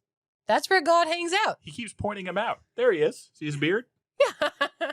And Hornblower is trying to figure out this puzzle of the men laughing and why with the boils. He even talks to the surgeon, but the guy's like, see, look, God's right there. Yeah. Don't you see him? Like, I think Hornblower mentions the devil, and the guy is like, oh no, the devil is in the cable tier. Yeah, don't go there. Like, what? But Hornblower is looking around because there is something off with this guy with all the boils. And it's not the fact that he had boils. I guess everybody has it because they're wet and cold all the time. But he hears some laughing below decks one day. And he takes that concept of the devil in the cable tier because he learns from this simple sailor, there's something going on down there. And so he sneaks down on the dog watch, one of the watches, and he hears sounds, and this is just gross. It's super gross. Do you want me to describe it? I don't want anyone to describe it because it is disgusting, but so the listeners can understand what's going on. These men are massively bored, and they're betting in a most disgusting way. Go for it, They Brian. have created a rat pit. Rats and ships are a thing. So sea rats are a thing. And what they've done is they've taken line and cable and they've made essentially a little pit that the rats can't get out of. And they throw a bunch of rats in this pit, and Styles, the guy with all the plasters on his face, has his hands tied behind his back and is killing these rats with his teeth. And the sailors are betting on how many he's going to kill. There's arguments about it where the guy says that's 5 and Styles is like, no, that's 6. That one's back is broken. It's just twitching. It is disgusting and gross, and Hornblower is disgusted. But he confronts them boldly. I mean, this is a large group of men, and some of them, I think, are they officers if they're the surgeon, the lower surgeon's part of it? I don't think they're senior officers. There's none no of one those. above Hornblower here. But he confronts this large group of men who are in the wrong. They should not be doing this. So a petty officer is not an officer, and I think the surgeon or the surgeon's mate would be a petty officer, yes? Yeah, in the modern Navy, the way this would work is you would have the ship surgeon, and then he would have what are called corpsmen working for him, and the corpsmen would be enlisted. So I think this guy would be an equivalent of that. But there's a lot of them, and he just walks up. But this, I think, is great. He uses the guy's name 4 times, and he's very icy. It's that keeping your voice calm, the idea if your voice is calm, the rest of you is calm. He conveys much. The guy's name is Mr. Mugridge, who's pushing back. He's like, hey, this is just a gentlemanly competition. You know, we're not doing anything wrong. He uses his name. It's like when you're in trouble with your mom and she uses your middle name. He uses his name 4 times in just a paragraph that says, you do this again, you will all be flogged. And he carries it with authority. It's awesome. He pulls it off. He is growing as an officer. It's impressive. I like the balance he makes here, too, because if you go too hard in the direction of, I am going to bring charges against you, I am going to tattle on you, basically, you've lost all of those men, and they will not listen to you. They will undermine you and things like this. If you don't go there enough, they're not going to respect you at all. And he strikes that balance. I actually wrote down a page, if I could read a quote. He tells them this. He says, I could bring charges against every one of you. You could be court-martialed, disrated, flogged, every man jack of you. By God, one more look like that from you, Partridge, and I'll do it. You'd all be in irons 5 minutes after I spoke to Mr. Eccles. I'll have no more of these filthy games. Let those rats loose there. Styles, get your face plastered up again. You, Partridge, take these men and coil this cable down properly again before Mr. Waldron sees it. I'll keep my eye on all of you in future. The next hint I have of misbehavior, and you'll be at the gratings. I've said it, and by God, I mean it. He didn't turn them in. Mm-hmm. He certainly made sure that they understood what's happening next. They will not do that again, and if they do, they know what's going to happen, and they can't even be mad about it. Yeah. He held them to account, and again, growing as a leader, growing as an officer. Fortunately, things get more exciting here soon. This is all. Sailors bored is a bad thing. If you don't have work to do, they're going to find some way to amuse themselves, and often it's not going to be good. But soon we hear the beat to quarters. These are the drums that say we're going to work, because they've seen another ship and they all have their jobs and their places, their stations. And Hornblowers is up in the rigging with a cannon. It's going to sweep that deck. It's pretty awesome. Is it a cannon? I thought it was more like a old school machine gun. It's a small cannon is sort of the way to think about it. It's an artillery piece, but not a big one, but one he could handle from up in the deck. It's more than a musket, but less than, a ship's cannon that would be on the deck. But I think they put what's called grape shot in it. It's a swivel gun. Which is an anti-personnel gun. It says it's a swivel gun. So he's up there with a swivel gun. It's full of likely what is called grape shot, which you can think of this like a shotgun. The grapes are probably the size of musket balls or whatever, and it's going to spray a bunch of these. So when these ships go close to each other, deck to deck, the purpose of that is anti-personnel, is to take out a bunch of guys with that, as many as you can, cause damage, and basically put the odds as much in your favor as possible. I do think, because we're recording this on the 250th birthday of the United States Marine Corps, back in the day here with the British Navy, these of course are not United States Marines, but this is what the Marines did. Ship to ship combat was their original purpose, is to go over the other side with weapons, cutlasses, axes. I think they had boarding axes, which is like, you can imagine a hatchet or a tomahawk, and go just get into close combat. And you can imagine what that might be like. Amphibious raids were the other thing they would do, but that's a Marine job. So we've covered surface fleet stuff. We've covered Navy SEALs. Now they're talking about Marine stuff, basically. So this is the British Navy we're talking about, not the U.S. Marines, but it's a similar purpose. So I thought I'd call out happy birthday, Marine Corps, right there on the 250th birthday here on November 10th, 2025. Happy birthday, Marine Corps. Happy birthday. So they're going to sweep the deck. They're going to sweep the deck, and Hornblower is up top with this gun and that guy who sees God. His name is Finch. A simple sailor. He keeps bouncing around. He's very effective as a sailor, but he keeps looking up there. He's like, oh, yep, God's up there too. You know, there's other sailors up there, but God's up there too. And as they're fighting this other ship, this French ship, the mast that they're attached to gets taken out by a cannon. I mean, it is going down. And Hornblower is trying to save not just his life, but Finch. And Finch doesn't understand. He's simple-minded. He's like, go, jump. There's these lead lines that go mast to mast. And they can, with any luck, they can leap from one mast to the other through these lines.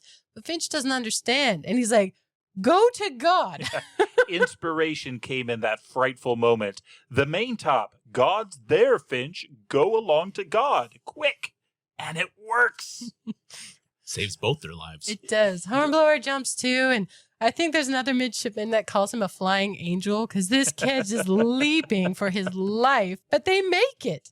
Jumping to God. Think about that, though. There's a lot of people, and Hornblower's not one of them, that would probably not give Finch the time of day. Mm-hmm. But Hornblower was willing to talk to him. I think there's a scene in the chapter here where Hornblower's looking for some solitude, and there's Finch, and he's probably thinking, all right, here we go. This is like my little bit of time I get, and I got to talk to this guy.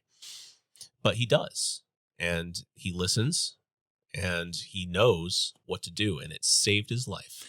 And I think that's exactly true. And I think we see the way the relationship here works in both ways to the benefit of both, because it was Finch that gave him the clue about this rat fighting going on. And that was during that time where he wanted to be by himself, but he chose to talk with him to show compassion and humanity, and good came out of that. And then here we have the flip side where, yes, I think this is Hornblower continuing to grow as a leader and as an officer, and he's not going to leave this man behind. He's responsible for him, and it's a great scene and a fun chapter once you get past the gross rats. Those are gross, but it does say that the men are busy now because now they have a prize, and they're going to be busy for a while now, cleaning up and getting the ship ready to go. And so no more nasty rat fighting. This next chapter really kind of takes a turn. This is a very different scenario. We've talked about surface warfare. We've talked about Navy SEALs. We've talked about Marines.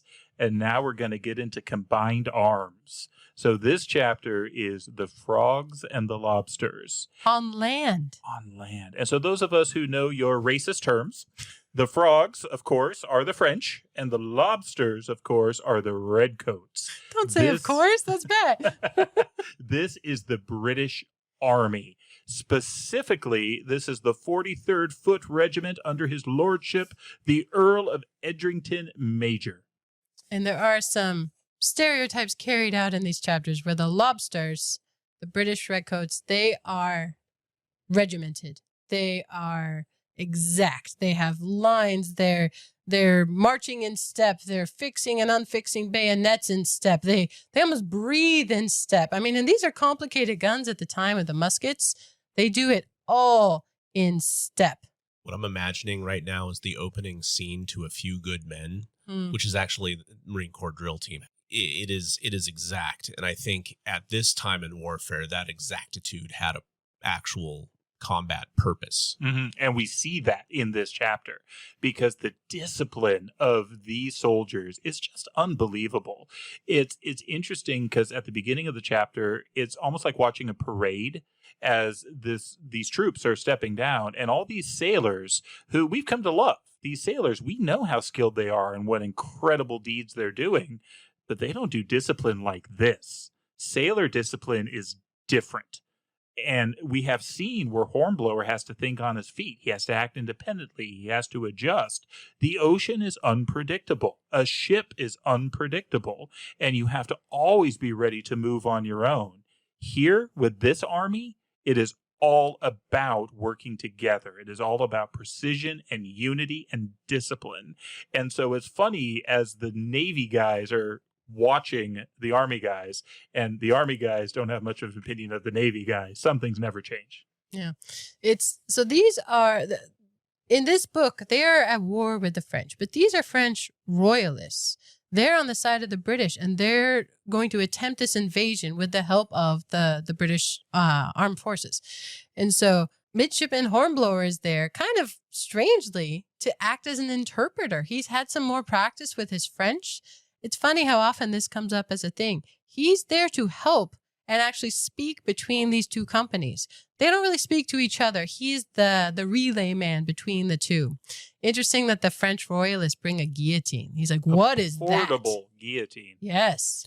So I learned about this thing from this podcast I like called the Good Stories Podcast. You guys were talking about a MacGuffin. And it's not throughout the entire book, but I think there are two MacGuffins in this chapter. One of them is the guillotine. And we see that thing put into operation later. But it carries the story as an item and as a plot device that moves the story forward. The other we'll get to, and I'll mention it when we get to it. Oh, I'm excited now. I'm looking forward to the second one. I think you're right, though, because this portable guillotine helps to demonstrate the difference between the English and the French. And as you said, Jody, these are French royalists. These are not the Republicans. And they are trying to assist them to retake France. The mission here is fairly clear and fairly simple. The 43rd Foot and the French royalist troops are going to get on board these British boats, sail across the channel, disembark, and try to hold the town of Muzelec. There's a whole other main force going on, but their job is essentially to stop the Republican French forces from swinging this way. They're a holding guard, so they should be able to hold this small town. When they get off the boats, though, what the French do, these French royalists, is they immediately set up this guillotine in this town, and they start killing people. And Hornblower never knows who is being killed. Are these the leaders of the town? Are these people that the French just happen to have a vendetta against? What's the deal? He just never knows. And he is wildly uncomfortable with it, as are all the British. I'm not a big fan, really, of a lot of the history that happened with the French Revolution. It was really a series of revolutions. They kind of eat their own, and they get bad, right? And that's where I saw that, oh, man, now the royalists their argument is their system is better. They've adopted the political methods of their adversary. And I think at that point, they hold no high ground. They lost my respect there out of the book. I don't know a ton of history about the actual royalist movement in French. So if they didn't do that, apologies, right? This is not my opinion of the actual folks, but my opinion of them in this story, at least, went down the tube when they started doing this. Yeah, but the British forces, the land forces, they're in a different area. They're cutting off a different side. So the French royalists and the British are in a different part. But there's a bridge, apparently. And like you said, these Navy guys have to think on their feet. These two midshipmen get held responsible or assigned to blow up a bridge. They have some gunpowder. Go do that. They're pretty excited about this, frankly. But it describes the complexities of, well, how? How do you do it? They have to figure it out. Gunpowder has to be enclosed. So it describes their kind of thought process as they do. They figure it out. They don't do it perfectly. There's a second charge that goes off and knocks them back. They forgot about that.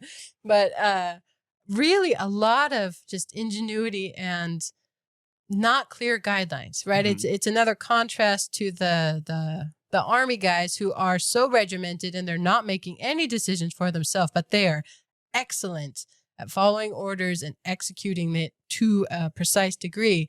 And these two midshipmen are like, okay, go take care of that. Yeah. But they do. And I that's my favorite part of this chapter Mhm. are watching the little jobs that each of them does and how they do it. So the blowing up the bridge is great. The other one is they bring one of the ship guns out, and one of the midshipmen is in charge of covering a road. And he's like, yep, got this. Don't they put it on a cart? They did. They made it technical. They did. I love it. And that Hornblower's job is essentially, as you said, to translate, but also to report back to the English lord. So he's the go-between between the two of them, which means he has to ride a horse a lot, which he does not care for. He's not good at that. But he does get some sleep, and it says that the French troops, they basically commandeer this woman's big fancy house, and she ends up serving them breakfast. And it describes how they hear fighting in the distance. Something's happening. And all the French commanders, like, they start to scramble and run out the door. Hornblower sips his coffee. Very intentionally, he sips his coffee. He eats some bread because he's not sure he's going to get anything else that day. He makes himself do this. And there's our other MacGuffin. He puts a half a loaf in his pocket. Yep. He thinks that he's going to maybe be hungry later. And it doesn't show up until the end. But what forward thinking to be like, okay, save some for this is when he has it. He takes that moment to pause.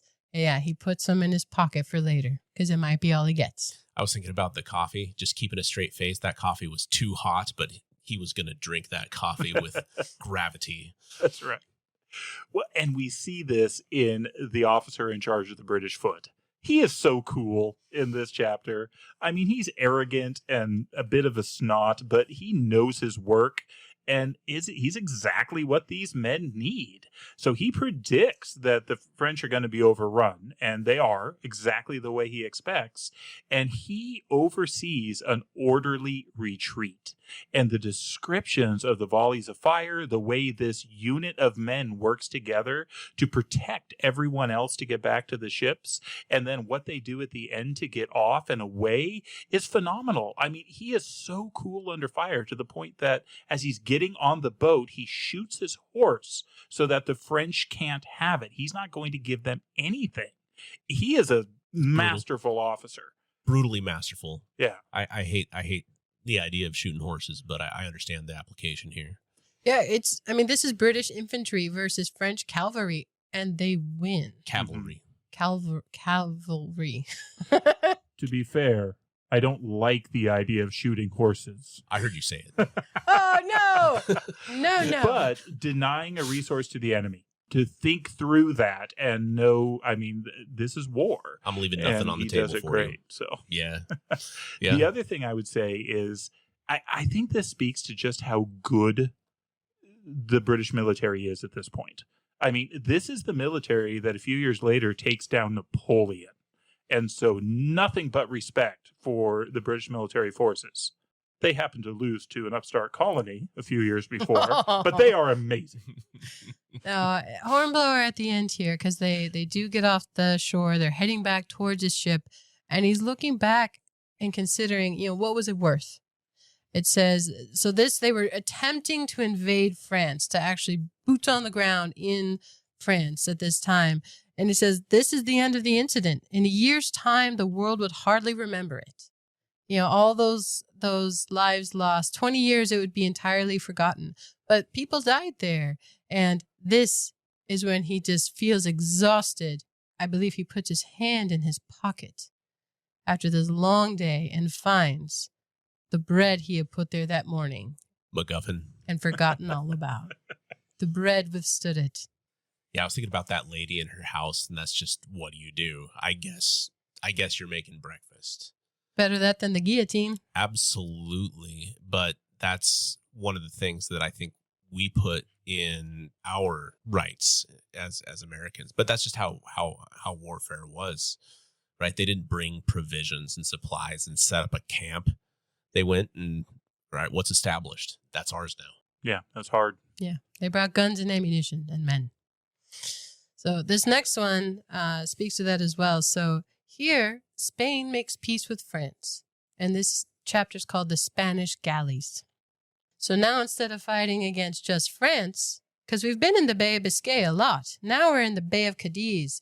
Now they're looking out not just for French ships, but also Spanish.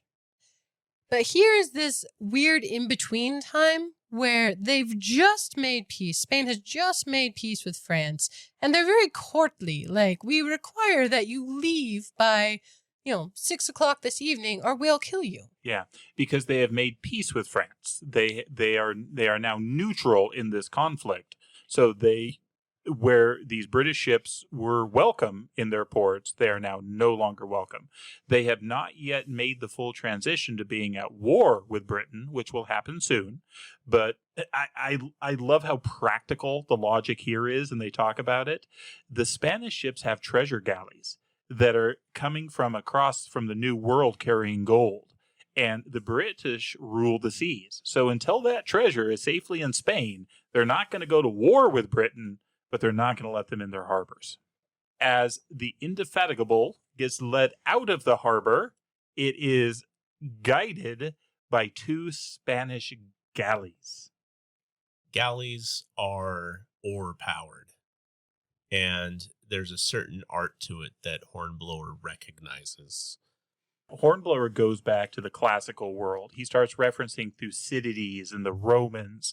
This is a great line. He says, Hornblower remembered a line in a Latin poet which he had translated as a schoolboy, and recalled his surprise when he discovered that to a Roman, the white wings of a ship were her oars. I mean, to a British sailor, that's got to be the sails, right? That's the white wings. No, it's the oars. And so he is moved by these ships. He is now a man of the sea. They're worthless on the high seas. These are not strong enough to take the waves that the frigate can take. And in a strong wind, they're not all that good. The frigate's better. But if there's no wind, these are oar-powered. And the ships of sail are not moving.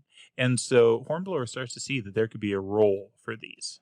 And unlike the ships of the Greeks and Romans, they put really big guns on the front of these ones. I think they said 29-pounders.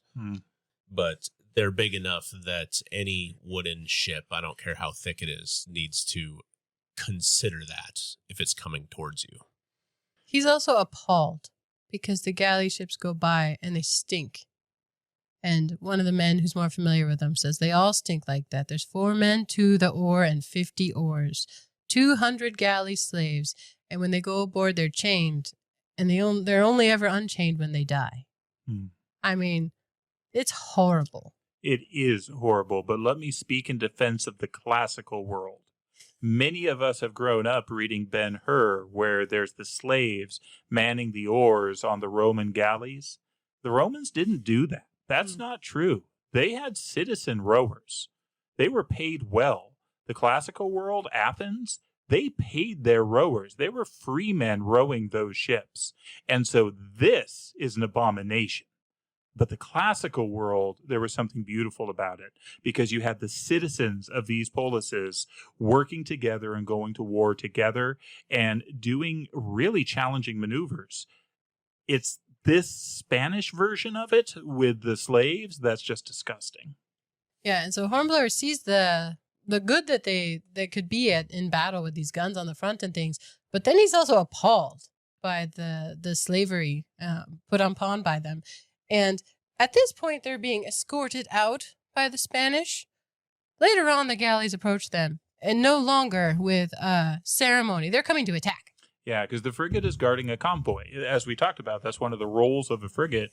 And they're guarding a convoy, but there's no wind. And so everything is being rowed. There's these small ships that are rowing the frigate, that are rowing the other boats. And this is where the galleys come out. This is in the Strait of Gibraltar, and they're coming for these convoy ships. The crew of the Indefatigable is just spoiling for a fight, though. And even if the frigate doesn't have the wind to engage, they have the cutter, they have the longboat, and they have the jolly boat. The jolly boat's kind of a joke here. It's not armed. What can it do? But Hornblower, he's just ready to go.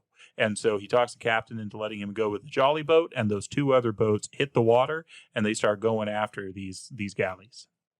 What happens next? Gangster.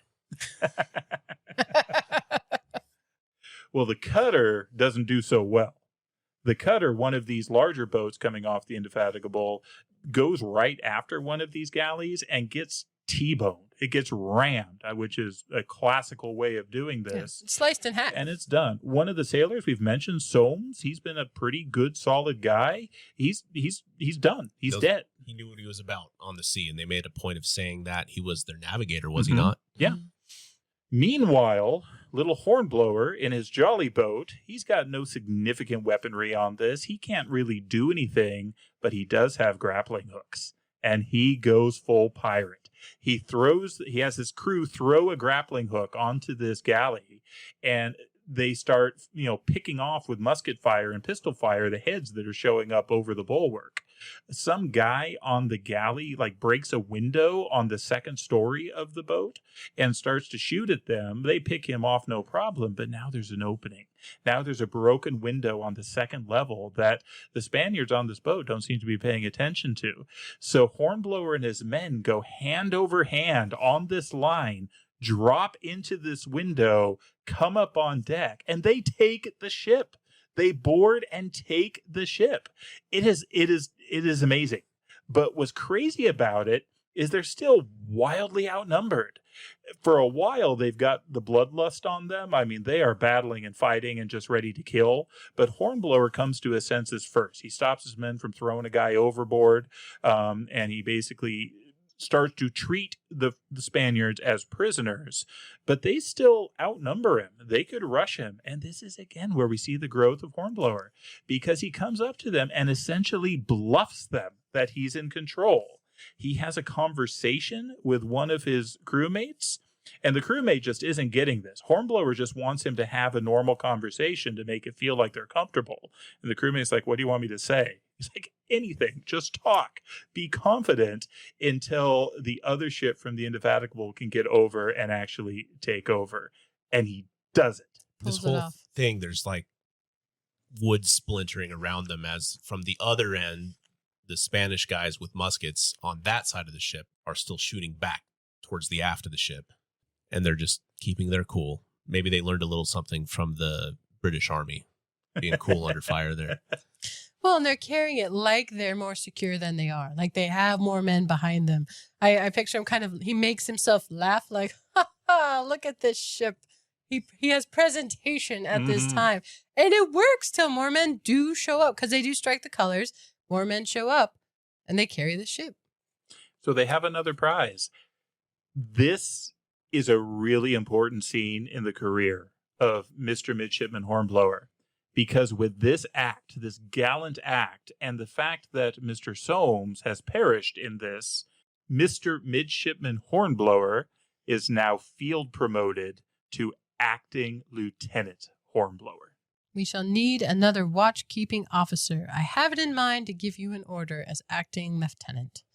Since Soames was dead, an acting lieutenant, Hornblower would take his place. Fighting madness, sheer insanity had won him this promise of promotion. But he recognizes that he was out of his mind for a little bit. It worked out well in this case, but it says only good fortune had allowed him to live through it. That was something worth remembering. In this next chapter, though, he is up for examination. He has to earn his place. He has got to earn his promotion. Right now, he's just acting. Right. But first, he is called to the captain's cabin. And I love this line. The midshipman who summons him says, "Examine your conscience well. What crimes have you committed?" "I wish I knew," said Hornblower, quite genuinely. It's like being called to the principal. So he's assuming he's in trouble, even though he can't think of why he would be in trouble. But it turns out he's not. Again, this acting lieutenant position, in order to make it formal, he's got to pass the examination for lieutenant. And Captain Pellew is very, very kind here. He offers him the ship's boat to go, and he heads off to his examination. It does talk a little bit about midshipmen and how most of them start really young. What do you say, 10 years old, 12 years old? But then there's ones who never promote, and they're still midshipmen at 40. I mean, they are career midshipmen and never advance. So this is very important. Hornblower started older for a midshipman, And so this moment and that promotion would mean a lot in terms of whether he's stuck forever at this level or gets to move ahead. But he's studying up. It describes all the books of navigation and seamanship he's trying to brush up on, because you have no idea what they will ask you. Yeah, it's an oral exam. You have to take your logs and your certificates. So he has papers he's got to provide saying, yep, I've been trained, I've done this is my duty log. But then, yeah, it's an oral exam, and he doesn't know what he's going to be asked or who's going to ask it. The situation for this exam is terrible. It is an anchored prison brig. So it is just a floating prison that's rotting at its moorings, but it's got rooms where they can do this testing. And he shows up, and it turns out there are a lot that are going to test. Like 40. Yeah, this is a wartime Navy. And so there are a lot, and apparently they're only passing 1 in 3. I really enjoy the 3 captains that are running this. They've all got great names, but the best one is the first one, Dreadnought Foster. Dreadnought is an awesome name. Of course, it is now a kind of ship. Actually, it's been several kinds of ships referred to as dreadnoughts. But if you think of the word itself, dreadnought means no fear. That's a pretty cool name for any officer. And then there's Black Charlie Hammond and Harvey of the Dockyard. I like how one guy's like, Black Charlie's here, I'm out. He already knows me. I'm not going to get promoted. He's not going to forget. I think he did something to his dog, like he lost his poodle or something. I'm out. I love this scene, though, because you can imagine what it's like if you've ever been waiting to be interviewed or tested or anything with other people in the same situation. You know what that feels like. They're talking amongst each other, trying to predict what's going to happen. And of course, they have absolutely no way of knowing. And they're keenly observing the people coming out. Yeah, what did they ask you? Yes. Yeah. I don't know. He only asked me about rum lines. And so now they're all looking up rum lines, like trying to wait before they go in. I don't know. I found this interview difficult. I would not be promoted. Oh, man, yeah, because he shows up. They say, your certificates, please, and he hands them over. And while he's handing them, this question gets thrown out. You are close hauled on the port tack, Mr. Hornblower, beating up channel with northeasterly wind blowing hard with Dover bearing north 2 miles. Is that clear? Yes, sir. Now the wind veers 4 points and takes you flat aback. What do you do, sir? What do you do? It says Hornblower's mind is fixed on rum lines. As he's thinking, the clock's ticking, and they say, you've just lost this, you've just lost that. You've been dismasted now. What do you do? This is not going well for Hornblower. He's failing this examination very clearly. In my mind, he looks like a fish, like his mouth flapping. But then suddenly there's this alarm. And this is actually really bad. Fire ships. They're being floated into the harbor to catch them on fire. Are these like ships that they'd sacrifice, just light them on fire and push them in with the tide? Yeah, the best modern comparison I can come up with is drones. These are unmanned floating vehicles that are meant to just burn anything they come encounter with. Some of them are manned until the last. True. They set them on fire in a way that you can be at the tiller or the helm until it's time to jump overboard, and then you do. So it might be manned by, like, it's rigged, and then you have like a crew of 2 or 3 people just to put it on course and then jump out, is my understanding of it. And we've talked about the fear of fire, what fire can do on the water. And this is terrifying because these 3 ships can torch all sorts of things. You have these 3 captains that are on this brig now that are away from their ships. They are going to get back as quick as they possibly can. And you have the ships in the harbor trying to stop these fire ships from coming through. And this is what the cannons are, trying to sink them before they make their way there. They end up commandeering a boat, the captains do, and Hornblower decides he's going to stick with them. He knows he's not going to get a boat on his own. So after the captains get dropped off, he hopes he can take this boat to get back to his ship. But while they're going, they see one of the fire ships coming up and is getting close to this prison cannon brig. If it torches this brig, not only are everybody on it going to die, but remember, there are hundreds of prisoners. It says 2,000. Yes. Below decks. I mean, just a human catastrophe. And the fire ship, one of them is getting close to it, but is hung up on a cable. And in the boat, the captains, who are all men of the sea, men of action, note that, if somebody could get on that and steer it, like you said, then we could probably save them. And Dreadnought Foster is ready to go. He says, I will do it. And Hornblower says, no, let me do it. And Foster says, you know what? It's probably going to take both of us. Let's go. This is an exciting and an awesome scene. And I thought he was going to be like, yes, why don't you do it? No, he didn't. He's Dreadnought Foster. Yes. They get on, and the ship is aflame, but they're able to unhook the rudder, and Hornblower is working the wheel, and Foster is giving commands to him, and he's responding back. And so they're able to turn it away, but then they overturn it to where it's going to turn back into it. And so he has to turn it again. And eventually they get it out to where it's moving in the right direction. But then the ropes that steer the rudder, burn off, and he's got no control anymore, and this ship is going down. This is the scene that stuck with me from this book from the first time I read it. The fact that neither the captain nor Hornblower are very good swimmers. They're just good enough. Just good enough. They're floating in the water. Fortunately, a boat comes up to save them. Unfortunately, it is the Spanish. It is the crew of that fireboat who had gotten into another boat, and so now they are Spanish prisoners in this little boat. This doesn't last long. I mean, they're surrounded by British shipping, and so finally a guard boat comes up and takes the French prisoner, frees the captain and Hornblower. But this whole scene is hilarious because in that boat is one of those other three captains, and Foster and this other captain end up going back and forth. Because Foster is furious that, they didn't come to rescue him before the Spaniards did. And they end up, I think they might have a duel later on. I mean, they're going at it. But there's finally this conversation between Hornblower and Foster at the end of it. In essence, Hornblower asked, did I pass the examination? He really helped this captain out. He just helped save all these prisoners and this ship from being burnt all the way away. Now, looky here, Mr. Hornblower, said Foster, turning upon him. To the best of my recollection, you were flat aback, about to lose your spars, and with Dover cliffs under your lee. In one more minute, you would have been failed. It was the warning gun that saved you. Is not that so? I suppose it is, sir. Then be thankful for small mercies, and even more thankful for big ones.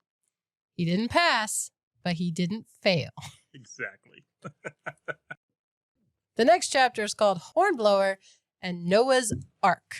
It's got to do something with animals. This is so good. Again, this is a good story. I love this whole book. And this chapter is so much fun because it's goofy. But it doesn't start goofy. It starts pretty horrible.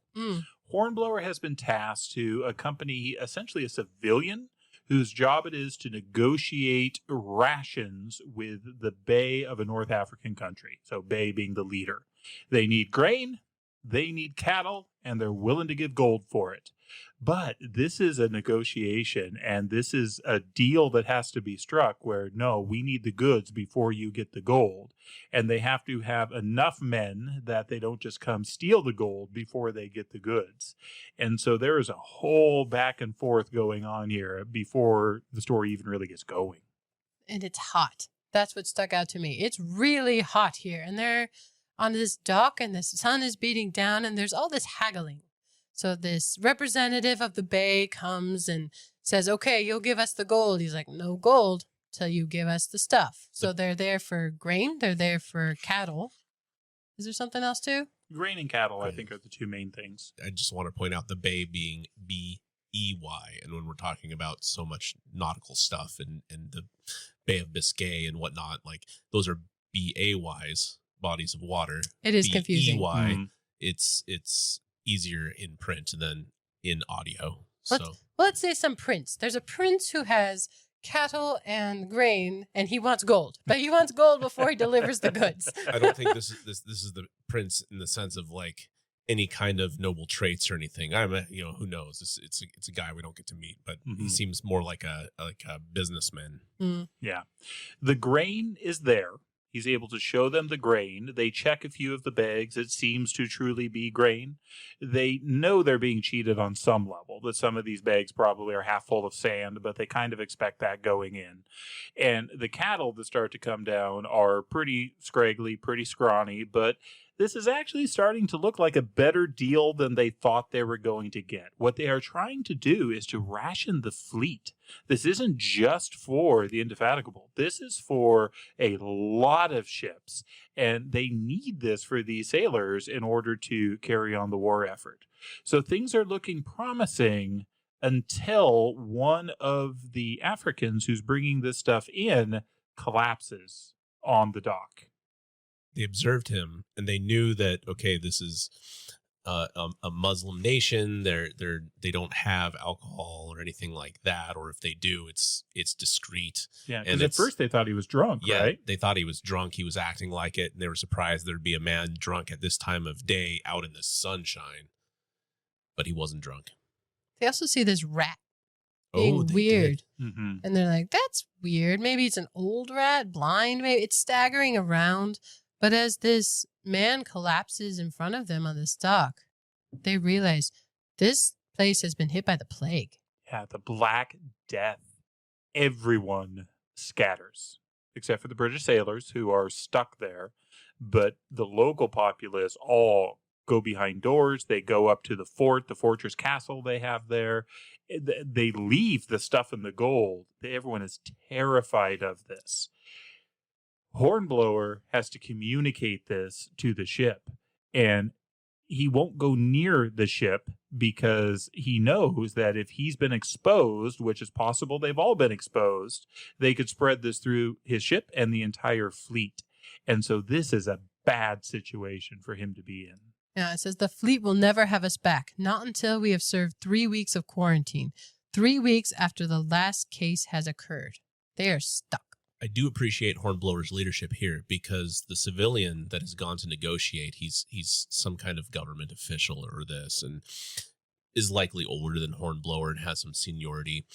But that guy, Tappan is his name, I think. Tapling, thank you, is basically at that point, once they realize it's plague, resigns himself to be whatever he's going to be in this city. Can't go back to the boats. We're stuck here. We're going to be prisoners, or we're going to be put up, or whatever it is. But we're not going back. And Hornblower says, "Nuh-uh, you're coming with me, and we're going to go back, and we're going to at least explain." And even in my own mind, I thought that seems irresponsible, right? He's going to go be in contact, like when they know that this is going on. But no, he has a great idea that I didn't think of, which is yelling from his boat to the captain. Yeah, and he does keep discipline. It says the habits of discipline were so deeply ingrained in him by now that he checked panic automatically, both inside himself and those around him. He does maintain a level of discipline despite his fear of the plague. Like, they are all terrified, but they know they've been exposed. They've been close to these people. But he gathers them up on their small boat, approaches the ship without getting too close, and they make this plan. There are 2 ships. There's the Indefatigable, and there's this supply ship that was ready to take on this cargo. It's ready for these cattle. It's ready to stow things. They make this plan. Everyone will leave the cargo ship, leave it for them. They will board it with the cattle, with the grain, and they will spend their quarantine on this ship, but they still keep the cargo. Smart. It's going to take this ship 3 weeks to get to where it needs to go. And so he can knock both out. It's a great move. It is the right move. And the line here is so good. So began that voyage of HM Transport Brig Caroline, which became legendary, thanks to the highly colored accounts retailed by the crew during innumerable dog watches and later commissions throughout the King's Navy. This became a legendary trip, and it makes sense because it does not start well. where he had anticipated having hundreds of hands to help move all this grain. He's got, what, like 18? 18 guys. It's a lot of work. And then cows. Cows are not easy to do anything with. And he's got to load them onto this barge. They've got to come up with stalls. And then he's got to give them fresh water. It's hot. He's got to give them fresh water. He's got to muck them out. It is an incredible logistical feat. But he pulls it off. Didn't even know what mucking out was before this. Right. But let's add this to the number of jobs. They've been Navy SEALs, they've been Marines, they've been surface warfare officers, correspondents, or what are we, interpreters, and now they're cowboys / logistics, shipping and logistics. Supply chain guys. I like it says each moment brought its lessons, and these new problems keep cropping up, and at each one, Hornblower says, hell. And that was by no means the last time. He's getting salty. That made me think At of least he's not Bilbo belligerent. when he thinks of his kettle singing on his hearth back home, except it was hell, and not for the last time. Not for the last time. It says there were advantages about the men being kept busy, though. And it says that Hornblower is very grim about it. I mean, this is a grim upside, that they are too exhausted to misbehave. So even with his small crew, it's fairly doable to maintain leadership because there's always more to do. They are all busy. I like that he lets them butcher a cow a day. He's extravagant. Good with supply. Oh, that was commented on later. A lot of these men had never tasted beef before. And that just wasn't common. But there was no way of preserving meat once they had slaughtered a cow. And so... Fresh beef. Yeah. Fresh beef was new to him. This was just what he was going to do. So they like that part about it. But they are sailing alone. The Indefatigable is not right alongside them. They are on their own for this journey, which means they are exposed. And at some point, because this just seems to be the life in the Navy, a Spanish, it says a Guarda Costa, basically a Coast Guard boat, comes up on them. Hornblower is furious. And they can't maneuver this shipping, but he says it can't even sail 8 points to the wind. That means they can't maneuver. There's this whole swath, if you think of it in 360 degrees of where a boat could go. There's a certain number of degrees from the direction of the wind. Like you can't sail directly into the wind. And there's a certain number of degrees on either side of that direction you can't sail. Well, it seems to imply 8 points is a large swath for this time, right? There's a big, just whole directional thing that slice of the pie there that he can't travel in. And it's clumsy in the directions he can travel in. Anything can sail up to him. They're not getting away from it. But he also points out that no one would expect resistance from a laden cattle transport. I mean, they're not expecting anybody on this to defend it, and Hornblower is ready to defend it.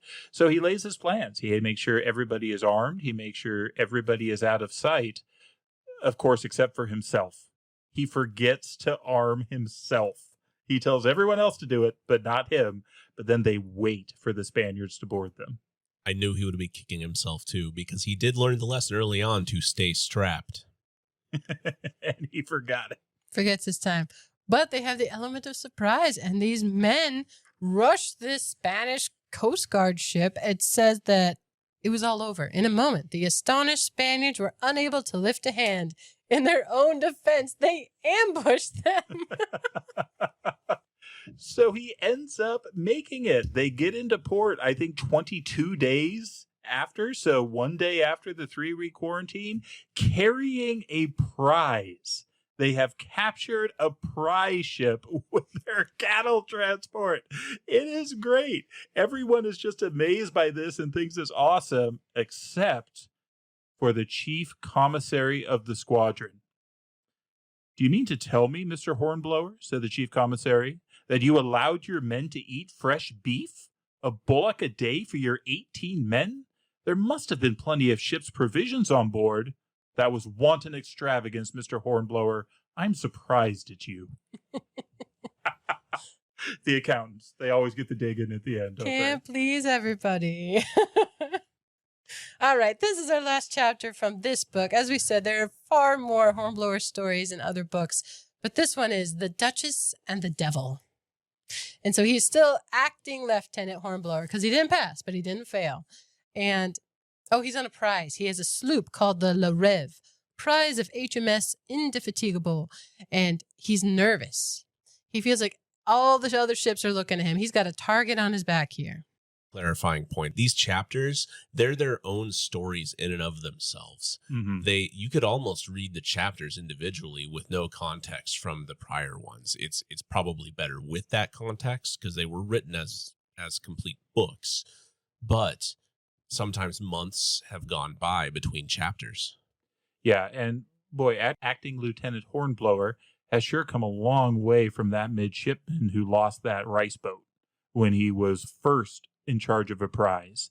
This sloop is actually a legitimate craft. I mean, the Admiralty actually wants to buy this one back and put it into service. Which is how they made their money, right? The Admiralty buys it from you as if it was yours. And the reason he is so nervous here is because he's got to bring it into port. Mm. I don't know how they do this. I've been on sailboats a couple times, and most sailboats now have an outboard for when you're doing this kind of navigation. He's doing this with just sail and tide, and of course he's going to be nervous. He's parking this in front of everyone else. And Don't break it. yeah, but he pulls it off. He does, and they like the ship, and the Admiralty's gonna buy it, but he gets a dinner invitation. Their Excellencies Major General Sir Hugh and Lady Dalrymple request the pleasure of acting Lieutenant Horatio Hornblower's company at dinner today at 3:00 at Government House. He doesn't want to go. I mean, This it's kind is of stressful. it's a compliment, but he doesn't have the stuff. He's not used to this fine dining. He's a midshipman. They have to throw together acceptable clothing for him. They like stuff his calves of his, I don't even know what you call them. With the stocking, apparently shapely calves are a thing. Oh, this is a thing. I've read about this. Like the shape of your calves apparently was very important to the men of this era. So they have these stockings, right, that display it, and they would stuff them. This was common. They would shape their calves with things like wood and cotton and other things. And so he did it, and he looked great, according to the other midshipmen. But he meets these very fine excellencies, and he is surprised because there is a duchess who speaks quite vulgar. She is not what he expected. Like she says, so this here's the feller in question. I mean, in my mind, she's a little like, yeehaw. Like, Yeah, or Eliza Doolittle before she gets elocution lessons. yeah. Great reference. Speaks in My Fair vernacular. Lady. It says the startling vulgarity of her accent took Hornblower's breath away. She's a duchess. Her Grace, the Duchess of Wharfdale. It says he's bent over in this bow, but she's so surprising that he forgets to stand up. And she makes fun of him. Like, you look like a gander on a green, like a goose with his head stuck out. She hisses at him. Not what one would expect from nobility. No, he's Not very... what he expects from nobility. And what can you say at that point if it's a duchess? Nothing. But he gets dinner out of it, and he likes the food. I mean, this is still a young Yeah. man. He's probably 18 or 19 now. And he's been living on ship's biscuit and water. I mean, ship biscuit is essentially a cracker, but that can't be chewed. It's horrible. There's no way his calves got that big naturally. But he's looking at this lady at dinner because she apparently is very loud, and she'll like elbow people in the ribs. Like, did you get the joke? And he's focused on the food, but an aide-de-camp, what is an aide-de-camp? It's an assistant. Yeah. He says, basically, a good companion you're going to have, huh? And Hornblower, what? He's like, so you've not been informed? As always, the man most concerned is the last to know. When you sail with your dispatches tomorrow, you will have the honor of bearing her grace with you to England. He's going to take this lady on a ship. He's pretty cool with it, though, because he's learned a few things. One, he has been given orders to take this ship, so he's got a legitimate command over a stretch of sea. So that's cool. Two, he has the responsibility of carrying these dispatches. So these are military documents that are important, and so that's cool. And the other thing about it that points out, he hasn't stepped foot on English soil in 3 years. So this is a big deal for him. And he's not excited about this lady, but he's willing to do it. It does say that dealing with her coming on board is a useful counter irritant to him being nervous because he's leading this ship. And he has a few small guns on this ship, but it says his only safety lies in flight. Back to that rating. It is unrated. Unrated. He can run. That is his option. Anything other than running, he could easily be captured. To be fair, it would have been rigged in a way he was probably faster, and goodness, you'd need to be. Yeah. Because I can't imagine rolling up on a thing with 3 decks of guns. That's just terrifying. Yeah. Speed and maneuverability is all he's got going for him. And the Duchess and her lady's maid, they come on board. They complain about this, smallness of her quarters, but basically they lock themselves up. So for a while, he has some peace. Turns out the lady's maid is terribly seasick, poor girl, and so they're just stuck in there. They don't even want food. He's kind of liking this role though, because as in command on this ship, he can decide when he wants dinner. I mean, there's little things like that. Rank has its privileges, and he's enjoying it. He likes to be in command. He likes to be in control. And the ship is moving along, but he's also always thinking. He's worried about running into banks and other things. He's paying attention to the weather. The fog comes in really heavily, and he decides to do a course correction to try and avoid one of these islets, basically, that he doesn't want to hit. Yeah, so the lee shore comes up several times. It's basically the land that the wind is blowing you towards. So you have your boat, you have the wind, and if there's the wind coming towards you, that's the windward side of the boat. That's the side that the wind's coming from. And if you look the other direction and there's land there, that's the lee shore. If you don't have a motor or anything else, you want to stay well clear of that, especially if your maneuverability is bad. If you're anywhere near a lee shore and that wind's blowing towards you, you don't have very many options to get out of trouble. So people stay well clear of them. And I think that's what was on his mind when he made this course correction. Yeah, it says this fog is moving in even thicker. It's going to get thicker. And so he revises his orders, setting a course due west instead of west by north, as he originally intended. That was one of those minute trifles which may affect a man's whole afterlife. Hornblower had plenty of time later to reflect on what might have happened had he not ordered that alteration of course. This is insane. He goes to bed. He goes to sleep. But he's woken up because people are hearing things. And he discovers that in the fog, he has made his way into the Spanish Armada. There is an entire fleet of these massively gunned ships around him, and he is just stuck in between them in the middle. I remember my uncle telling me a story once about going hunting.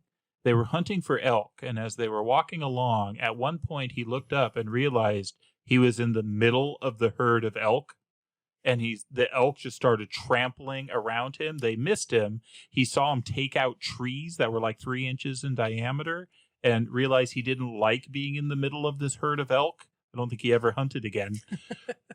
That's what I'm picturing here. This poor little ship is now surrounded, but he can't see the other ships, and fortunately for the moment, they can't see him.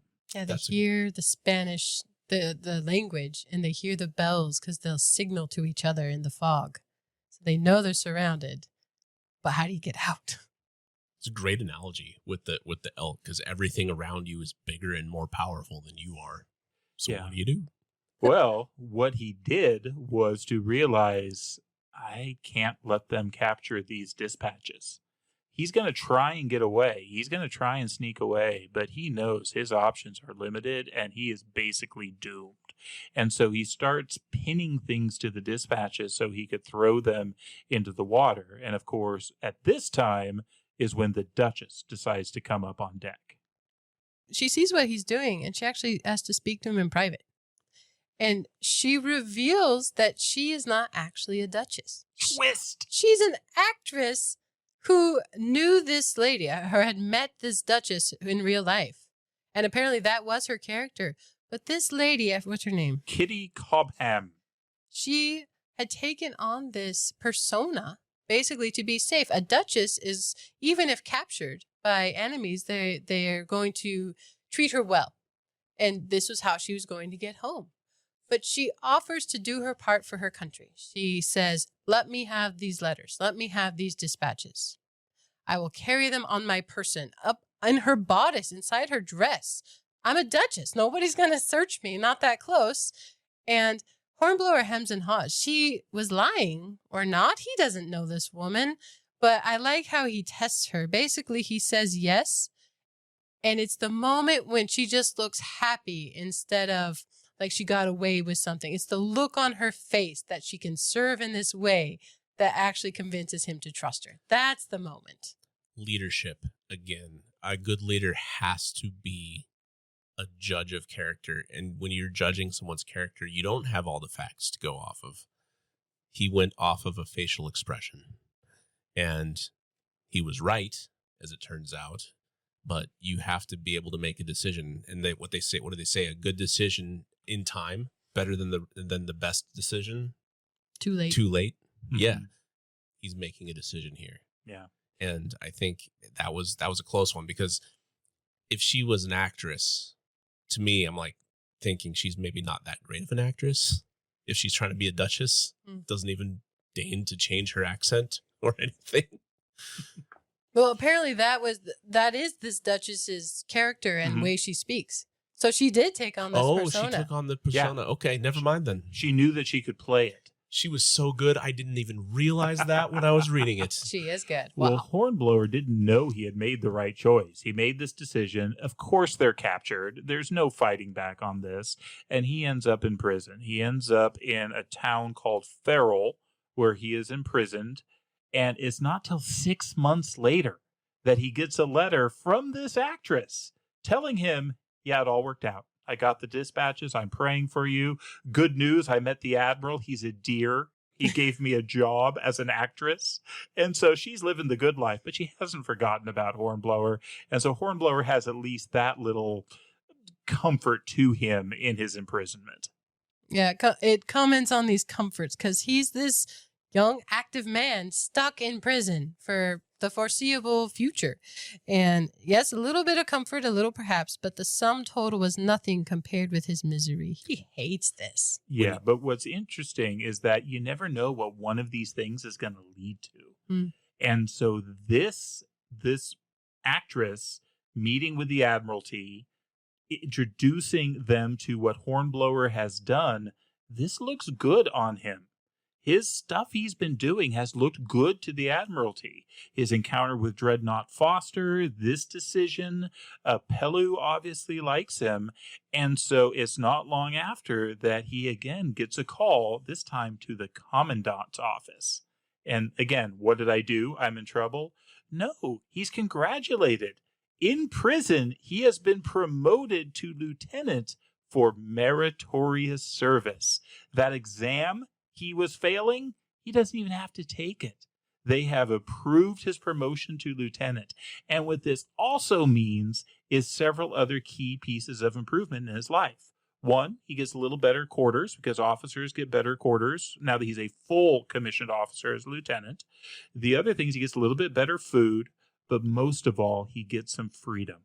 They allow him to go into the town on parole for 2 hours a day. Parole being that he agrees to not escape, he agrees to return, he is on parole. This is a gentleman's agreement. And so life gets a little better for him. I think parole is for 2 hours a day sounds like a godsend. And it makes me think about the systems at play here in Europe at the time, where he can receive mail. It gets read, of course, but the commandant of this prison, he's a prisoner of war. Think about prisoner of war in the 20th century. I would much rather be a prisoner of war, I think, than, I mean, it doesn't sound like a good gig, but they're not sticking bamboo shoots under my fingernails. I mean, as long as you're an officer. As long as you're an officer. The brig sounded pretty miserable. Yeah. The ship prison thing, that sounded bad. Yeah, good point. Good point. I don't know if my immune system would have let me suffer too long before I just died. Oh, God. On that happy note, he does get to go into town, but it says that more than anything, he spent his 2 hours wandering over the goat paths of the headland in the wind and the sun, in the companionship of the sea, which might alleviate the sick misery of captivity. Yeah. He feels trapped. He's stuck. The other thing he does do, though, is he does take advantage of this opportunity to learn more languages. Mm-hmm. So his French has carried him a long way, and here he gets the chance to learn Spanish and Gallican. And he pays attention to ships and movements and the beaches. I mean, he's a very observant, calculating guy, partly because he just misses ships. Like, he doesn't spend time on land like this. This is not normal for him. He misses the sea. He plans how to invade that area, though. Yeah. He's hoping that he's going to get the chance. Yep. This is an interesting area, though, because there is a harbor, but there are rocks. There are dangerous places around here for a ship to be. And I love this title, the Dientes del Diablo, the teeth of the devil, which is a really dangerous place for ships. And he spends time looking out upon this and looking at the water until one day he's out on his parole and he sees a ship. He sees a ship, and he also sees a sentry who has a telescope or an eyeglass. And he sees something definitely. He's very agitated, and they're not sure. So he's going to check with his commanding officer, and they're both looking. And at some point, I think Hornblower asks, because he speaks the language now, hey, can I look? And it's the look on his face that helps the Spanish realize there's a British ship chasing one of ours. Yeah, because the sentry doesn't really know if this is important enough for him to bug his superior. But once this British naval officer looks and cares, all right, it's important enough to tell the boss. Mm-hmm. And so he goes to the commandant, the guy that's in charge of the prison, that's in charge of this. And they're all out there watching this ship chase. You have this French ship that is flying. And with his trained eye, Hornblower is noting that they're doing it wrong. Was it French or Spanish ship? I'm sorry, Spanish. You are correct. Too much sail. It's going too fast. It's just not going well. And then there's a British ship chasing it in the background. And he's waiting to see, is this Spanish ship going to make it into the harbor before it's captured by the British ship? That's why it had that much sail up. Trained sailor would be able to look at that thing even without seeing the second ship and figure that that guy's an idiot or he's running from something. Mm-hmm. Yeah, and the British ship can't get so close because there are guns on the mainland. So basically it's pushing this ship ahead of it to go too fast to make it into this very dangerous harbor, this very dangerous port around the Devil's Teeth, this long, it calls it a wicked reef along it. It's going way too fast. So the Spanish ship does escape from the British ship. The British ship stays offshore, but it goes way too fast. It cannot make it into harbor. And from the mainland, Hornblower and all these Spanish officers and soldiers are watching this ship wreck itself on the teeth of the devil. Yeah. And war is war, but no sailor wants to see other sailors in this situation. The ship is broken up out on the rocks, out in the water, and these men are going to die. And they can see that there are some of the men still on the deck of this ship that's falling to pieces and breaking apart. And all the Spaniards are trying to come up with a way of how can we get to them? How can we get out there? How can we help them? And they cannot come up with a way. But Hornblower has been bored for forever. His mind is reeling and clicking, and he comes up with a plan and tries to talk them into listening to him.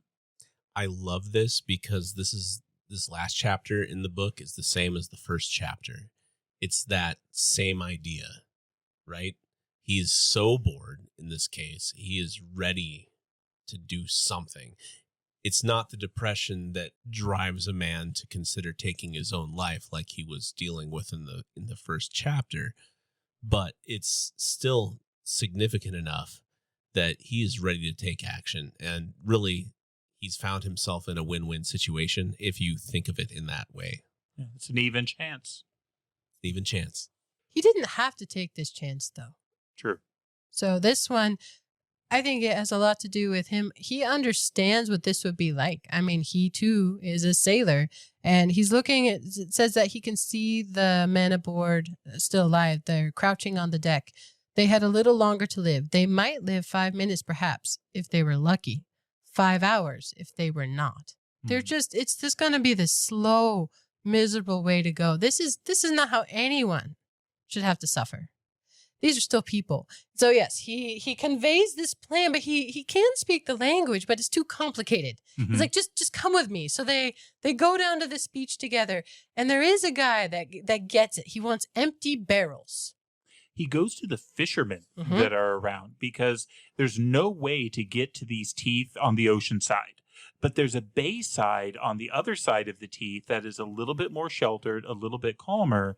And with a small fishing boat, you could approach and potentially save them. It's still wildly dangerous, but there's more protection on that side. And so he gets a fishing boat. He gets all these empty barrels that will give it more buoyancy so that it's not going to sink. He gets horses. He gets a transport to drag this boat over and carry it overland. And then he gets volunteers that are willing to go with him and row like mad to try and save whoever might be left on this ship. The commandant, before he leaves, says, "Remember, sir, that I have your parole." And Hornblower agrees. "You have my parole, sir." For a few blessed moments, he had actually forgotten that he was a prisoner. I think this is beautiful because here comes that doing what's right thing. He agrees as Hornblower that this man has his parole. And he's about to go save lives. He's totally doing something that he doesn't have to do at all. More whimsically, I like when they're dragging this boat on the cart, on the path. It gets worse and worse and worse. There's some fuss about launching a boat. And just anyone that does boating, if you're not having some kind of fuss with the people you're launching a boat with, you're watching somebody else launch a boat and have a fuss about it. There's some issues. There's always some issues. Somebody's having an argument. But I like the fishermen. They call him the Galician captain. And they don't speak the same language, literally. I mean, they can broken communication, but they do a lot with pantomime and just kind of understanding one another. It says that Hornblower tacitly left the job of steerage to the captain. They have this sense of each other. They're not British and Spanish right now. Yeah. They're working together as sailors. They have this understanding. And this is described incredibly well. And it is complex because they're approaching this reef from behind, and they move with the flow of the spray because there's this jagged rocks underneath. And so I don't think we could tell all the details. In essence, they approach it and strategically use knowledge of the water movements to save these men. The Spanish sailors stuck on the reef, they have to jump in to make it. Then one doesn't. There's one more man still alive on the deck, and he leaps onto this boat. I mean, these men were being battered by the reef and the waves, and there were 4 who could have made it. 3 make it into the boat. Amazing that any do. And it says that they risk 8 and they save 3, but they're not out of danger yet. No, and it becomes clear immediately that they're not going to be able to make it back to land. They've got some food and some water on the boat. That was something that Hornblower had forgot to prepare for, but one of these other sailors had remembered, and they decided safer to just get into the ocean, to get out into the open water.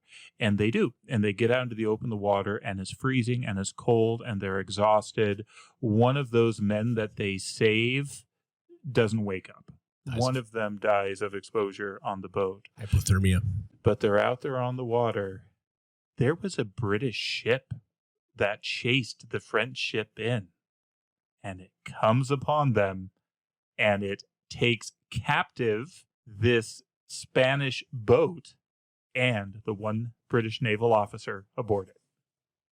I like that they fight for the right of who gets to leave the little boat for last. That is the honor. He's like, no, the king's officer. No, the captain. They argue about it, but Hornblower wins out. Before they're rescued, though, they spend a night just being awash. I mean, again and again, they have to bail out. They're cold. It's more than just miserable. Like, people would die if they didn't keep their wits about them and keep moving. And I think about how long a night can last when it's hard. These are long nights. There's a couple other long nights in this book where this man keeps himself together, and not just himself, but those around him together. If we're talking about a leader, I think these long nights where odds are against them, they don't know they're going to be rescued in the morning. It's a long night, Absolutely. and he does it. With that kind of cold too, you lose your faculties, you lose your proprioception and your ability to physically accomplish tasks, but you also lose your mental faculties as well. And you're running off of discipline at that point. You're running off of what your mind knows is right and what your body is telling you not to do. The last thing you want to do is get up and move. The last thing you want to do is get warm than cold and warm than cold. And they know better. And it's just discipline and love perhaps for one another, or at least respect as humans. Yeah, it says the night went on, cold wind and cold spray, jerk, pitch, roll, sit up and bail, cower down and shudder. It was hideous torment. I really appreciate that it's not all easy. Like, oh, now we're rescued. Like there's long passages of time that they have to not just work, but wait in the dark and the cold. That's a great point. But they are eventually rescued by Captain George Crome of the HMS Syrtis. And this whole scene is fantastic because Hornblower gets on the boat and Crome sees prisoners. He sees people he has taken captive and are going to go to jail. And Hornblower immediately says, those men came to sea to save life. They are not liable to capture. He's been up all night. He's stressed. He's tired. But this is not the way you talk to a captain on a ship. And Crome takes umbrage with this and says, are you telling me my duty, sir? Right? I mean, he's in trouble. But Hornblower pulls this off so well. He says, good heavens, no, sir, said Hornblower hastily. It's a long time since I read the Admiralty instructions, and I expect my memory is at fault. So he kind of throws himself in this humble stance, but he does it by referencing these Admiralty instructions that the captain is going to know and is going to follow because he's not going to get in trouble with him. So Hornblower uses his time here to save these men, to stop them from becoming imprisoned. And it's just one of the many, many admirable things that I think he does. This chapter is called Hornblower, the Duchess, and the Devil. And this next part is where the devil enters. The captain's asking him about himself. You say you hold a commission as a lieutenant. You can do duty in this ship until we meet the admiral again. Then he can decide. I haven't heard of the Indefatigable paying off, and legally you may still be born on her books. That was when the devil came to tempt Hornblower. He takes another sip of hot rum and water. He's got a blanket around his shoulders. He's on a king's ship again. He's out of prison. He's thinking about salt beef and biscuit again and not have to eat beans and garbanzos like he gets in prison. To have a ship's deck under his feet, to talk English, to be free, to be free. All he had to do was not to say a word. He had only to keep silence for a day or two. But the devil did not tempt him long, only until he had taken his next sip of rum and water. Then he thrust the devil behind him and met Chrome's eyes again. I'm sorry, sir, I am here on parole. I gave my word before I left the beach. Isn't it the way, though? The devil so often is like that. It is comfort, and it is the easy choice. And you have to thrust that aside to make the right choice. But it tends to pay off to make the right choice eventually. Maybe not right away. Definitely not right away, because he goes back to prison. And he hates prison. But a bit later, a letter comes for him. He is again summoned to the commandant's office. And this letter cracks me up because of the title. So I'm just going to read this. It says, We, Carlos Leonardo Luis Manuel de Godoy y Boegas, First Minister of His Most Catholic Majesty, Prince of the Peace, Duke of Alcudia and Grandee of the First Class, Count of Alcudia, Knight of the most sacred order of the Golden Fleece, Knight of the Holy Order of Santiago, Knight of the most distinguished order of Calatrava, Captain General of His Most Catholic Majesty's forces by land and sea, Colonel General of the Guardia de Corps, Admiral of the two oceans, General of the cavalry, of the infantry, and the artillery. In any event, sir, it is an order to me to make immediate steps to set you at liberty. I am to restore you under flag of truce to your fellow countrymen in recognition of, quote, your courage and self-sacrifice in saving life at the peril of your own, end quote. Thank you, sir, said Hornblower. Richly endowed with names. At least with titles. Richly endowed with titles. He's free. He's set free based on merit long after. I mean, way much longer than I'm sure he wanted. They set him free for heroically saving these men, risking his own life to do so. His enemy. He has kept his honor. He is an officer and a gentleman. It's so good. I love the Hornblower books. This is just the first one, and I don't even think this is my favorite one, but it is awesome. They're such good stories. I agree. Not having read most of the series and forgetting pretty much all of the plot of subsequent books, I'm really hoping that as I do read this, because I'm going to read the whole series, that his actions here with the Spanish come back into play later. Perhaps he meets somebody on the seas that he's met before. I don't remember, but definitely the languages do. Mm-hmm. All right. Is there anything else you want to say, or do you want to wrap up with your Blackbeard? You know, I'm just going to do it. I apologize to all listening, but as a sailor myself, I have a deep love for this book and for the British Navy. Just what an incredible history. What an incredible group. It just amazes me. There is a song closely associated, as I understand it, with the British Navy called Hearts of Oak. I believe it is a reference to the way the ships were originally built with these strong oaken frames, but this has become in some ways a song associated with the British Navy. I, of course, did not learn it from the British Navy. I learned it from that daring pirate, Captain Blackbeard, from the Disney film Blackbeard's Ghost. But I think it is appropriate to end this episode with a poorly sung sea song. I will say first that it was written in 1760, and it says celebrates England's naval victories. Feel free to join in if you know it. Cheer up, my lads, it's to glory we steer. With hearts bearing high, we shall banish all fear. To the water we go, we are free men, not slaves, as true and as free as the sons of the waves. Hearts of oak are our ships, jolly tars are our men. We'll always be ready. Steady, boys, steady. We'll fight and we'll conquer again and again. And with that, we'll turn the page, and we hope you join us for the next chapter.